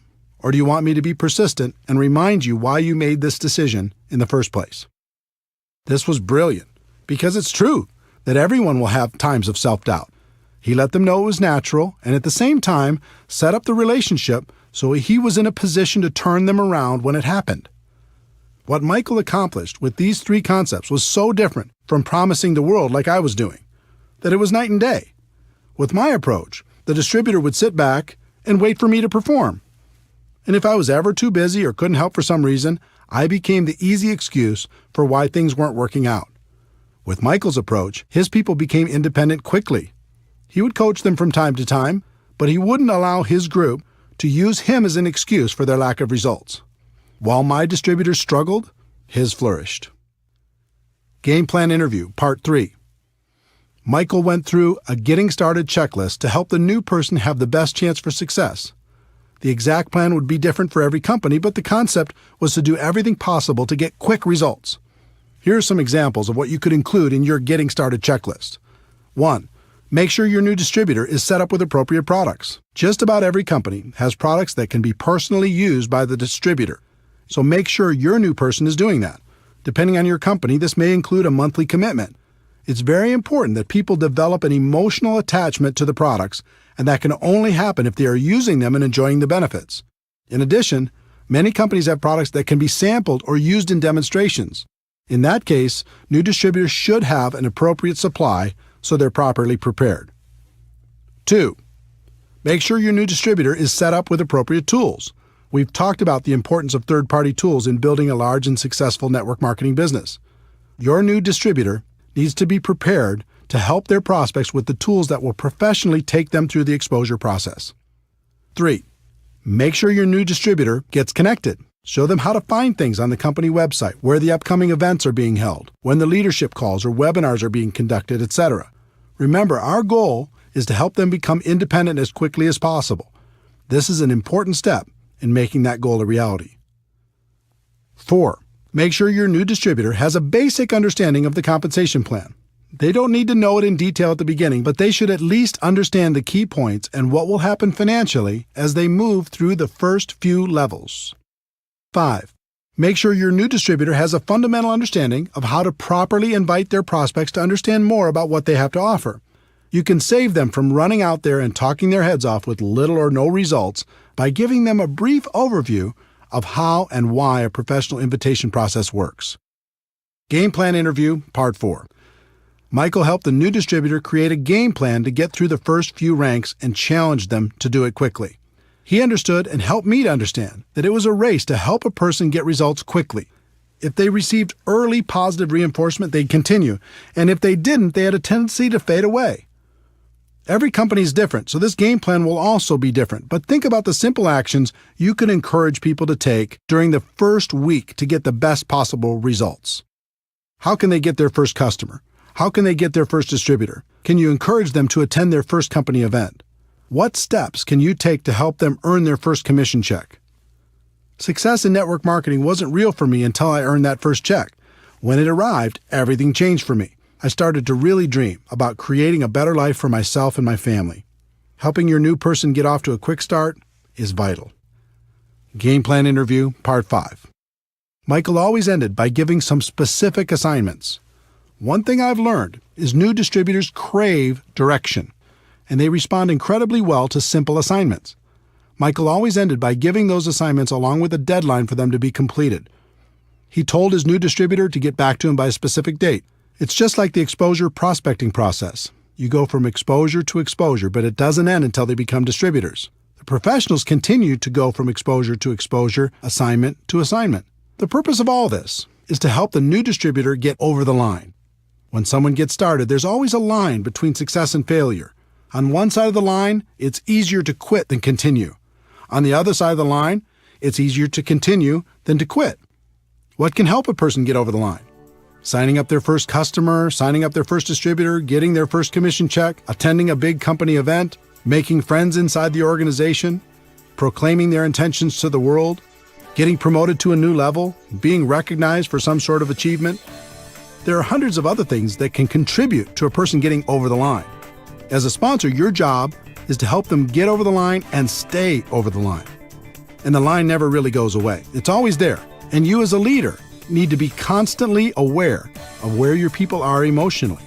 This way you can continue to encourage them to never let go of their dreams.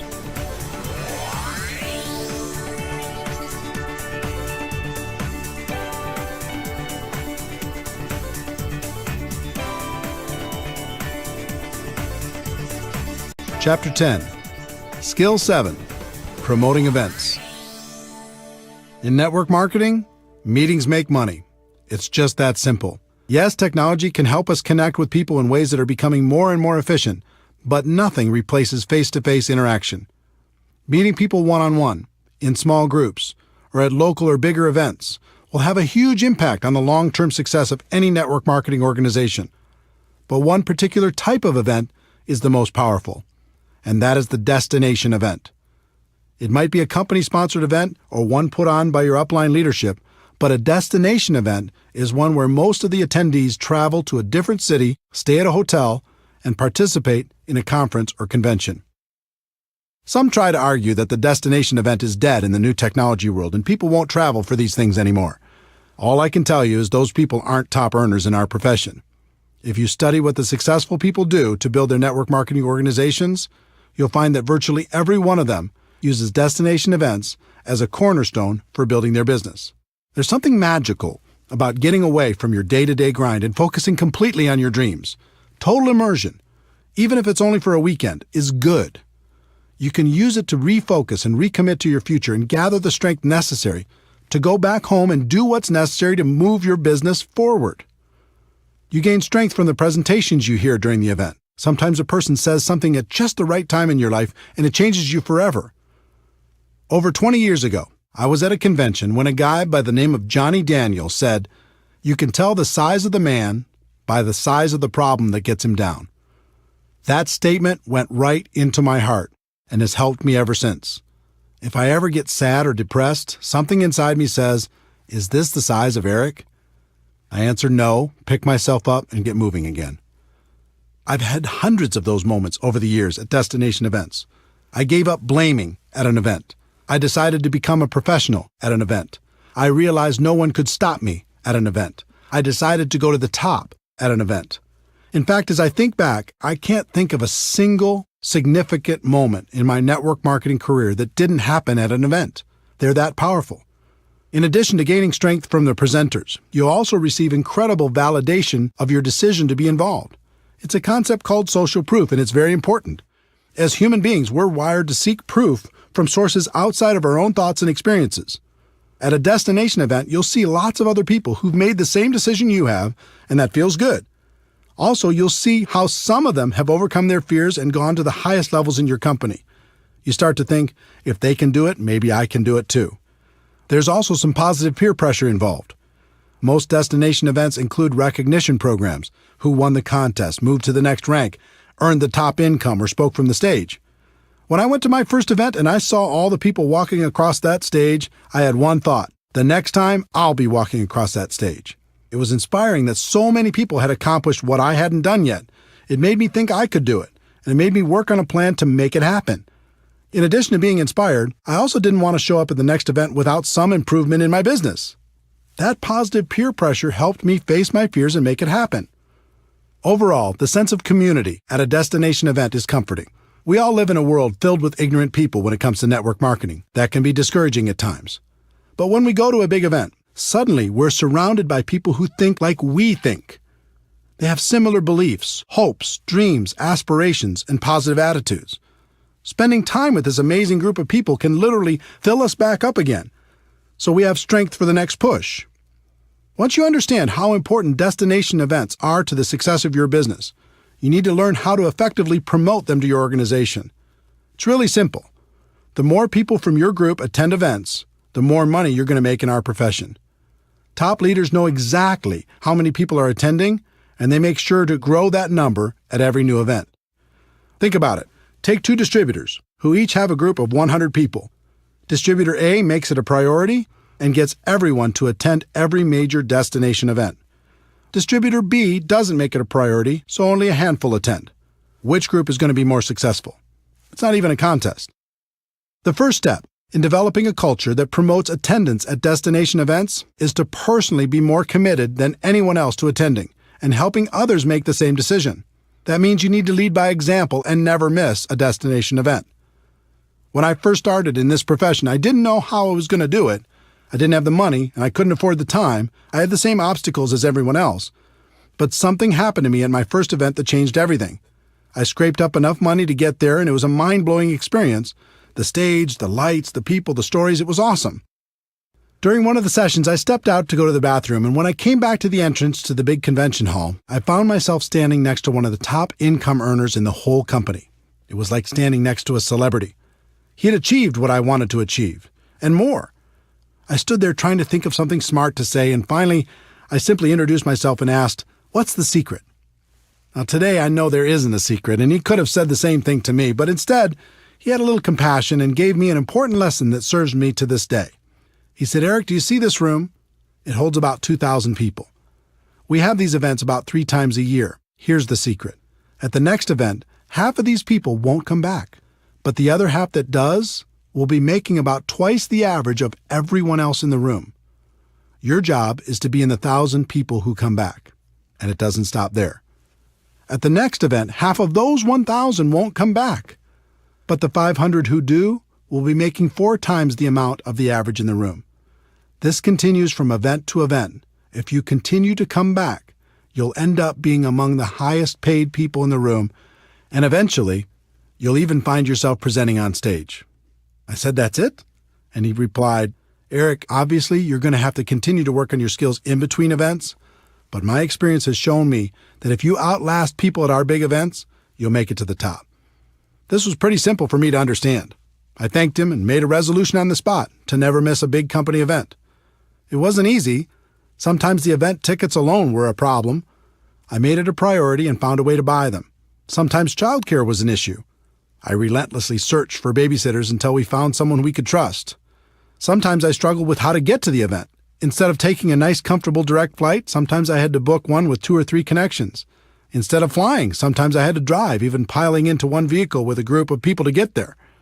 There were even times when I reserved a bus and recruited people in my area to share the ride. The point is, I made it a priority and I made it to the event, no matter what. As for accommodations, today I stay in a suite, but it wasn't always that way. At the beginning, I often shared a room with as many people as possible. Instead of room service, we'd go to the local grocery store and get food for inexpensive meals. And the minibar was strictly off limits. Bottom line, the advice I received all those years ago worked. Because I was ambitious and hungry, I figured out a way to outlast the people who were less committed. And just like that top income earner had told me, my income continued to grow with each event. On top of that, another strange thing happened. I started to feel different than everyone else. I started to feel like an Iron Man. I started to be proud of the fact that I was still standing when other people lost faith. So if you're more committed than anyone else to attending the destination events, that all-important commitment will serve you very well. Once you're fully committed, the next step is to grow the number of people on your team that attend with you. Most people announce the next big event to their group, sit back, and hope people register. Professionals understand there's a big difference between an announcer and being a promoter. Promoters make the event a priority in their group. They are relentless with their message. They tell stories that inspire people to action. They take nothing for granted and don't rest until people have registered. They paint a picture in people's minds about how great the event will be and the benefits of attending. One thing I learned long ago was to never buy someone's excuse, at least at the beginning. I can't tell you how many people started off by telling me the reasons they couldn't attend the next destination event, only to find out that their reason was just an excuse and wasn't really true. The problem with amateurs is they buy that first story, and that's the end of it. Person says, I can't get off work, or I can't afford it, or I can't arrange childcare, or who's going to watch my dog, or there's a birthday party that weekend. And the amateur says, oh well, it is what it is. I hope you can make it to the next one. The professional has a completely different mindset. When they hear an objection, they don't buy that story because they know it's probably not real, or at least not real enough. Instead, they work with that person to help them understand the meaning and importance of attending the event. Then they brainstorm with them to figure out a way to overcome their initial problem. I can't tell you how many people I've talked to who had already decided they were not going to attend the next event, and within 5 minutes, they changed their mind and registered. The lesson here is to tell your story, don't buy theirs. Think of this skill as if you're a publicly traded company and your stock value is tied directly to how many people you have at each destination event. If that were the case, you'd make it a priority to always have a bigger number at the next event, wouldn't you? You might start with just you at the first event, but then the goal needs to be to bring someone with you to the next one and to grow that number at the next and the next and the next. There's no such thing as a silver bullet in network marketing, but this skill is as close as it gets.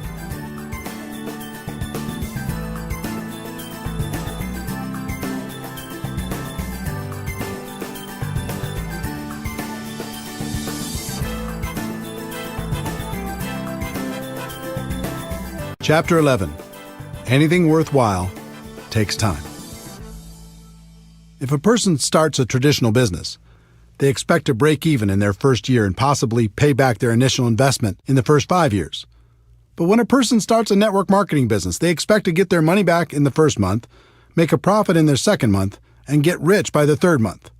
And when that doesn't happen, they blame network marketing.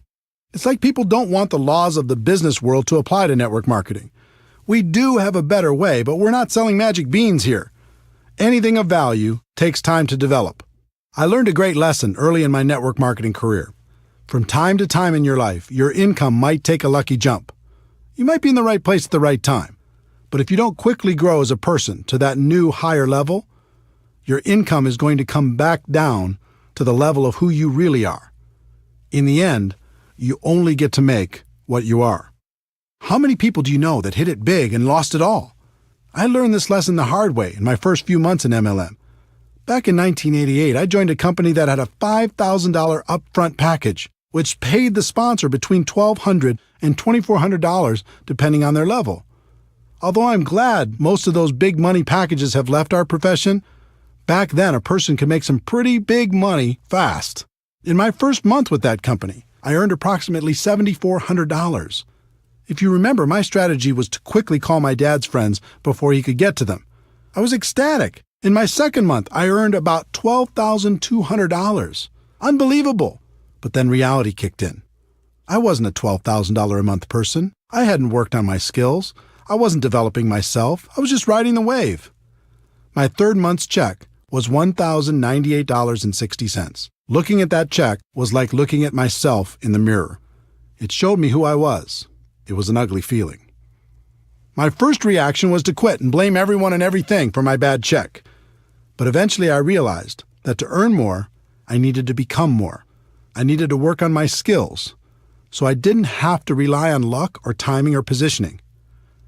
You might have heard, you can get rich quick, or there's no work involved, or the product sells itself, or any number of trumped-up statements. But you must learn to give up those false and unrealistic expectations and go to work on you.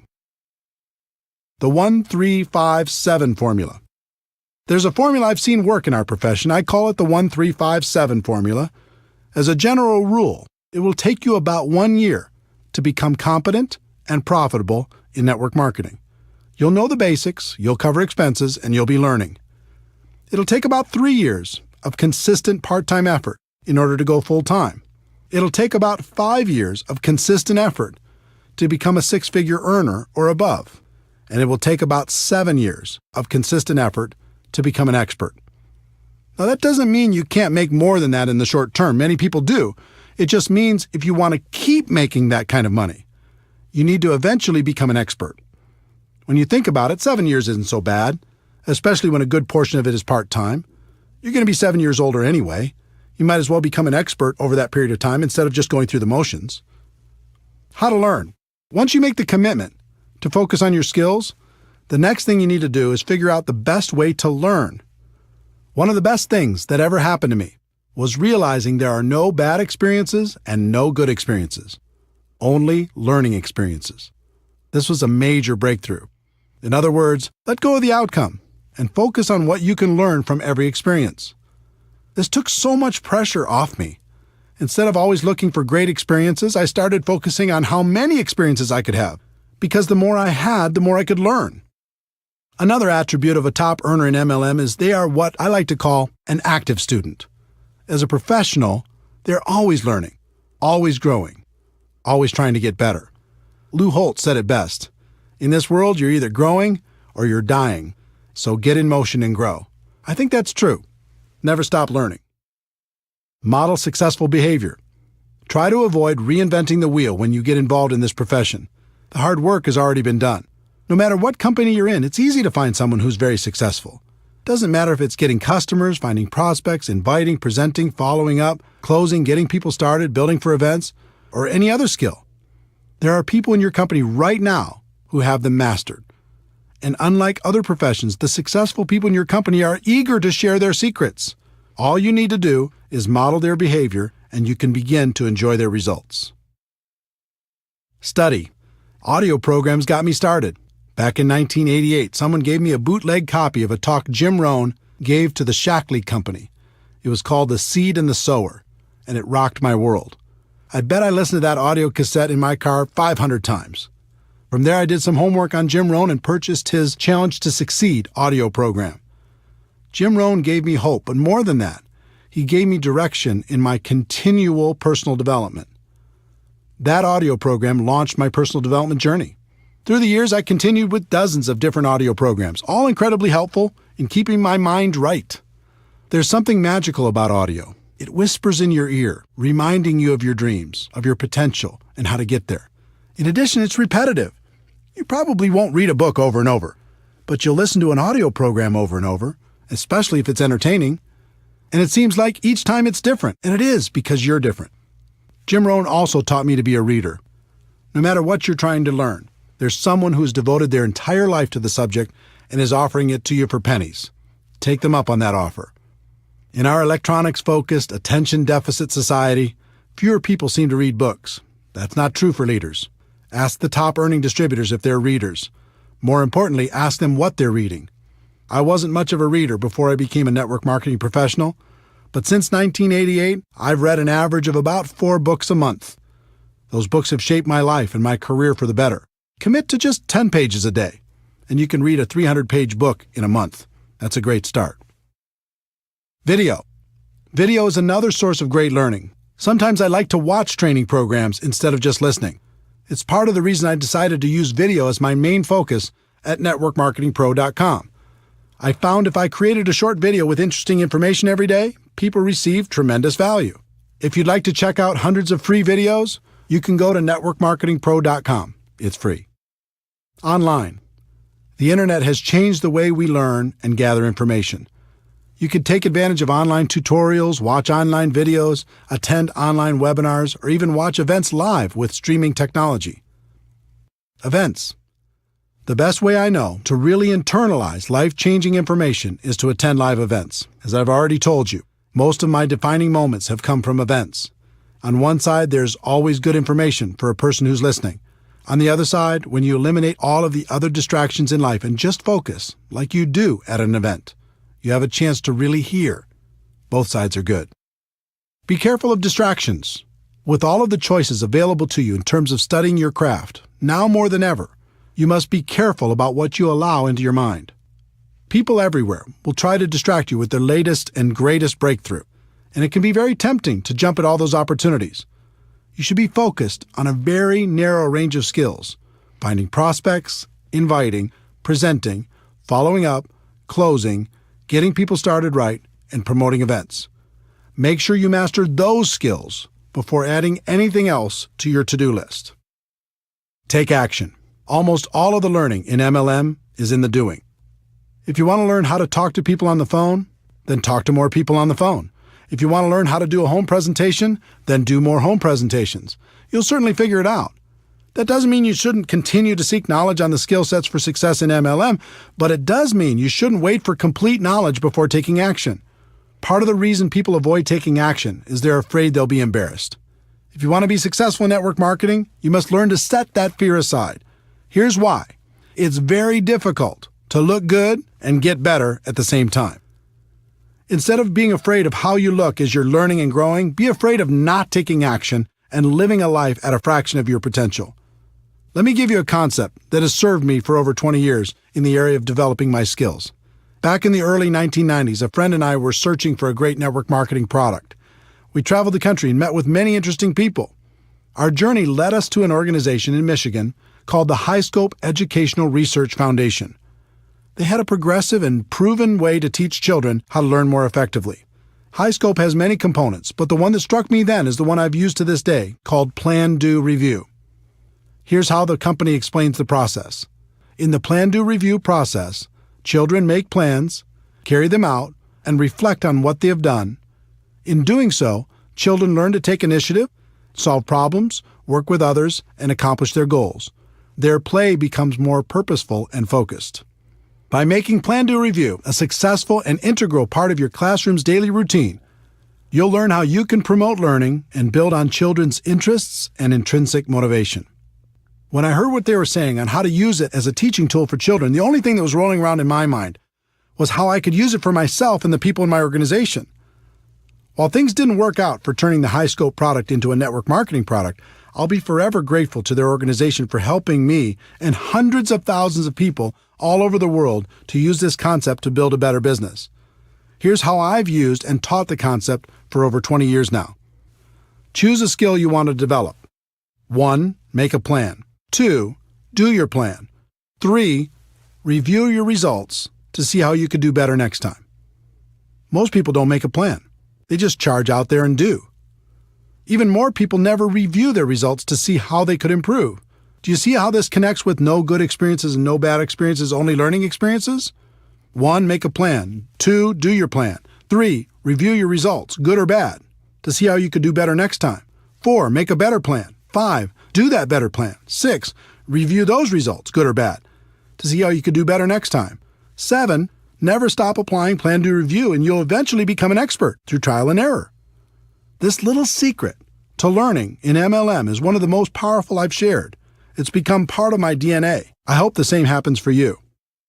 Teaching. Would it surprise you to know that teaching is one of the best ways to learn? It's true. If you want to really master something, teach it to others. Teaching burns a groove in your brain like nothing else can. Who do you think gets the most benefit from the daily video shows at networkmarketingpro.com? I do. I have to think about it, prepare, and present the message every day, so it helps keep me sharp and on top of my game. The lesson for each of you should be to find someone to teach. Even if you just have one person in your group, start there. And as your group grows, look for more and more opportunities to teach. You'll get the most benefit. Your associations. This is another important lesson from Jim Rohn. He taught me the law of association that says you'll become the average of the 5 people you spend the most time with. You'll think how they think, act how they act, talk how they talk, and earn how they earn. Let me tell you something. This law is real. You can't fight it. I've done 3 things over the course of my career when it comes to my associations. First, I've disassociated with the people who are toxic to my life. This isn't an easy decision, but it's an important one. Some people will keep you down permanently. Second, I've limited my associations with negative people or people who weren't helping me grow in the direction of my dreams. I just learned to spend less time with those people and more time on positive influences. And third, I've worked to expand my associations with people who can help me become a better person and a better professional. If you're trying to learn to become an expert in the network marketing profession, doesn't it make sense to find a way to spend more time with the people who have the skills you're looking for? If this is a little too stressful to think about when you're looking at the 5 people you're spending time with right now, here's a little tip. About every 6 months, one of the people in your 5 will change. They'll move, get a new job, start a relationship, end a relationship. Something will happen. The secret is, when that happens, choose very wisely when you're thinking about who's going to take their place. Most people don't think about this at all. They just let the next person fall into that place. That's a big mistake. Find someone who will push you. Find someone who will inspire you. I hope these suggestions on the learning process of becoming a professional have been helpful to you. It's okay to dream big, but you also have to be patient. Anything of value takes time. Continue to develop your skills. Become a permanent student. Those skills will make a place for you for the rest of your life. There's one more concept you need to understand. I've analyzed the top earners in network marketing. I've interviewed them, and we've become friends. Do you know what they all have in common? They work hard. Don't get me wrong, they have a great lifestyle, and they love what they do, but they work their butts off. If you want big success in MLM, you're going to have to do the same. Network marketing isn't about luck, timing, positioning, or signing that magic person who will make you rich. Freedom is possible, but it isn't free. It will take hard work to stay consistent when the world tries to distract you. It'll take hard work to learn the skills required for long-term success. It'll take hard work to become the leader you're meant to be. Some people in network marketing become unhappy when they realize work is involved. Most of them join for some sort of free ride. When they experience growing pains, they run for the hills. Be different. It might take hard work, but it's good work. And it's the best way I know for the average person to enjoy true freedom.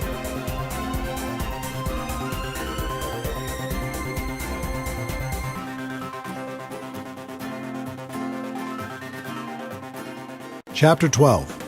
It's all worth it. Network marketing can be challenging. It's an emotional experience. The ups and downs can be dramatic. But in the end, for so many reasons, it's all worth it. The career you'll create. If you decide to become a network marketing professional, you'll not only create an income for yourself, but you'll create a career. I think about this a lot. Consider the skills required to be a doctor, a lawyer, a big company CEO, or even a world-class musician. You're talking about a high level of skill and a fairly high level of income. Now consider the skills necessary to become a network marketing professional.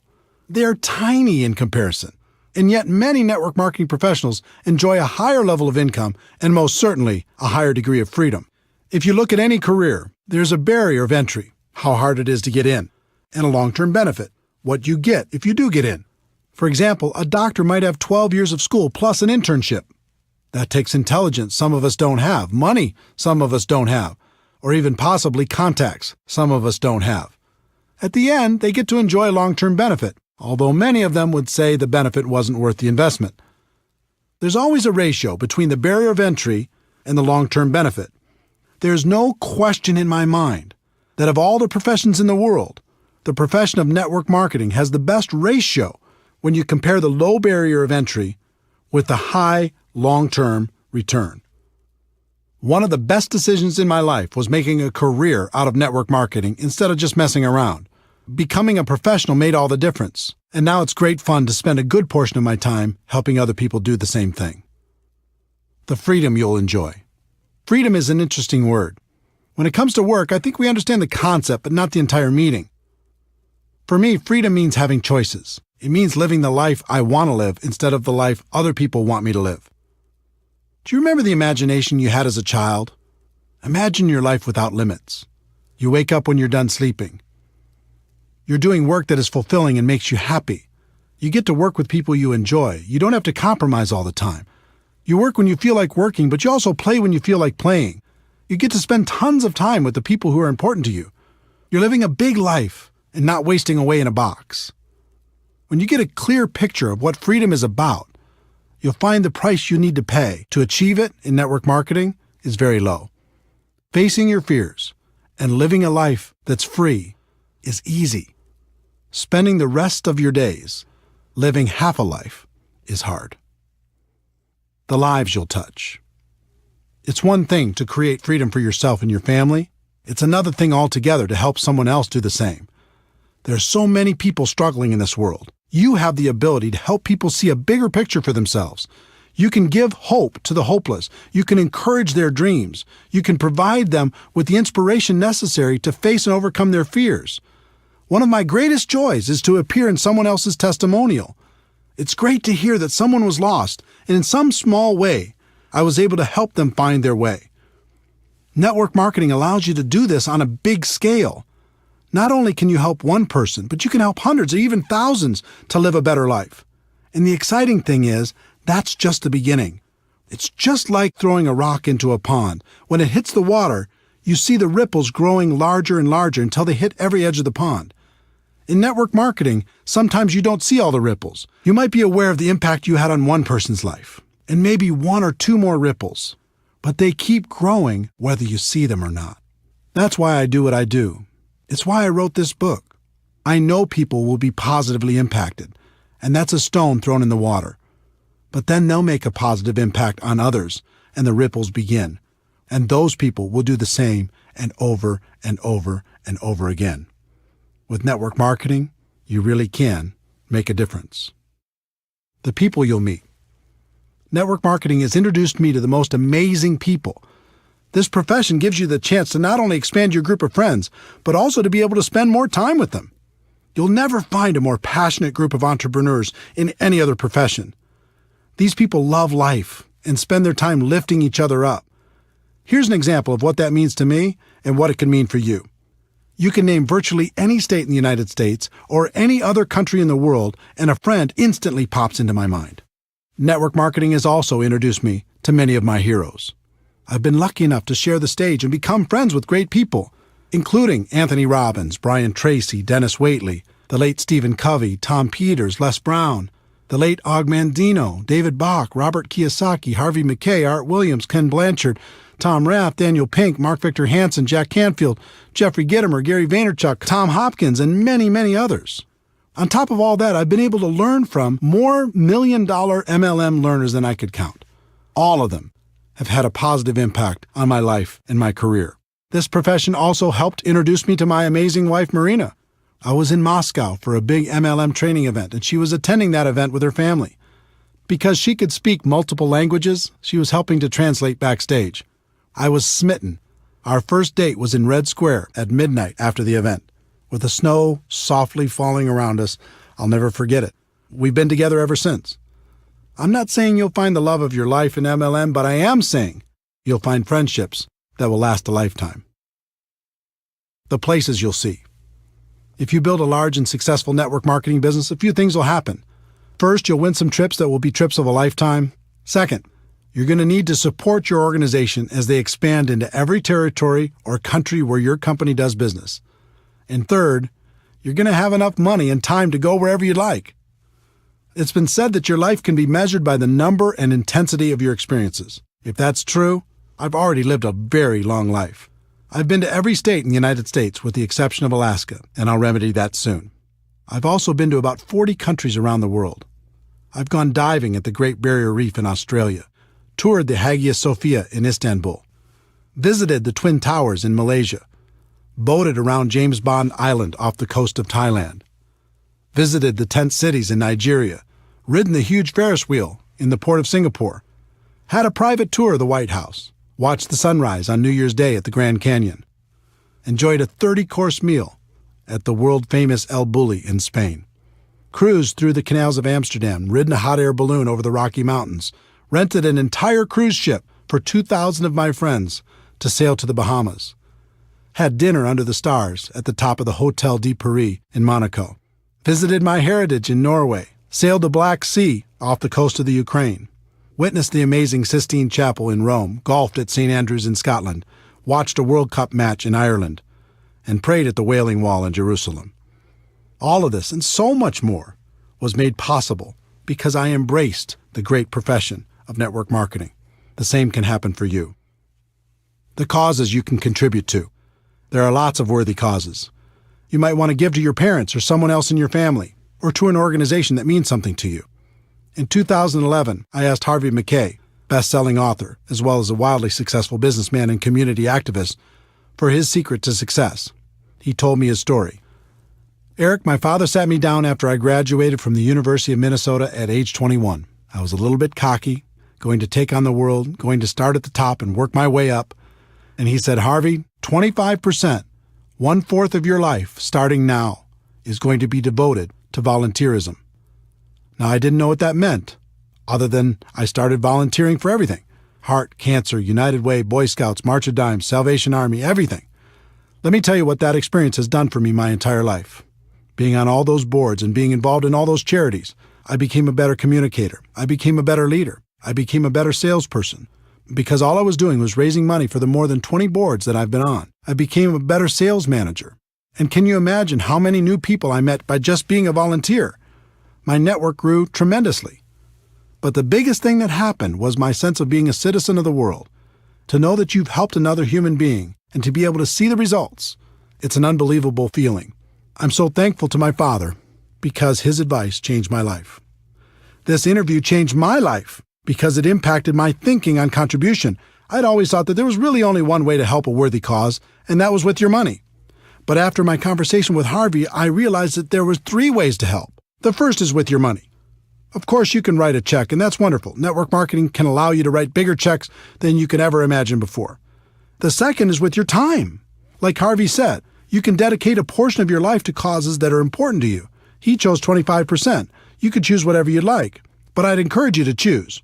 And by time, I don't mean just volunteering a few hours here and there at the shelter or something. I mean, give your time to creative thinking, raising awareness, and raising money. And the third is probably most important, and that is with your influence. Take the time you're going to spend on your cause and put all of your influence behind it. Inspire your organization to do something great with you. Encourage your company to get involved. Leverage your network to do great things. You are powerful, and more so because of your involvement in network marketing. Use that influence for good. It'll change your life for the better. The person you'll become in the process. Network marketing changed my life for the better because it forced me to become a better person. As a profession, we move products and services to the customers who want them, but our real purpose is much deeper. At its core, this profession is an incubator for personal growth. You'll learn how to face your fears. You'll learn how to solve problems. You'll learn how to feed your mind with positives and protect your mind from negatives. You'll learn how to grow stronger. You'll learn how to lead. When I first started out in this profession, I did almost everything out of fear. I was afraid I wouldn't succeed. I was afraid I was going to run out of prospects. I was afraid I was going to miss out on the opportunity. But over time, that fear went away. I decided to focus on myself and my skills instead of all the things I couldn't control, and then everything became clear. I learned the true secret of network marketing. The greatest benefit isn't getting what you want. The greatest benefit is what you'll need to become in order to get what you want. I learned what was always there and what has been passed down for ages. The journey is everything. Thank you for taking this journey with me. Let me conclude by sharing what I say at the end of every Network Marketing Pro video. Ladies and gentlemen, my wish for you is that you decide to become a network marketing professional, that you decide to go pro, because it is a stone cold fact that we have a better way. Now let's go tell the world.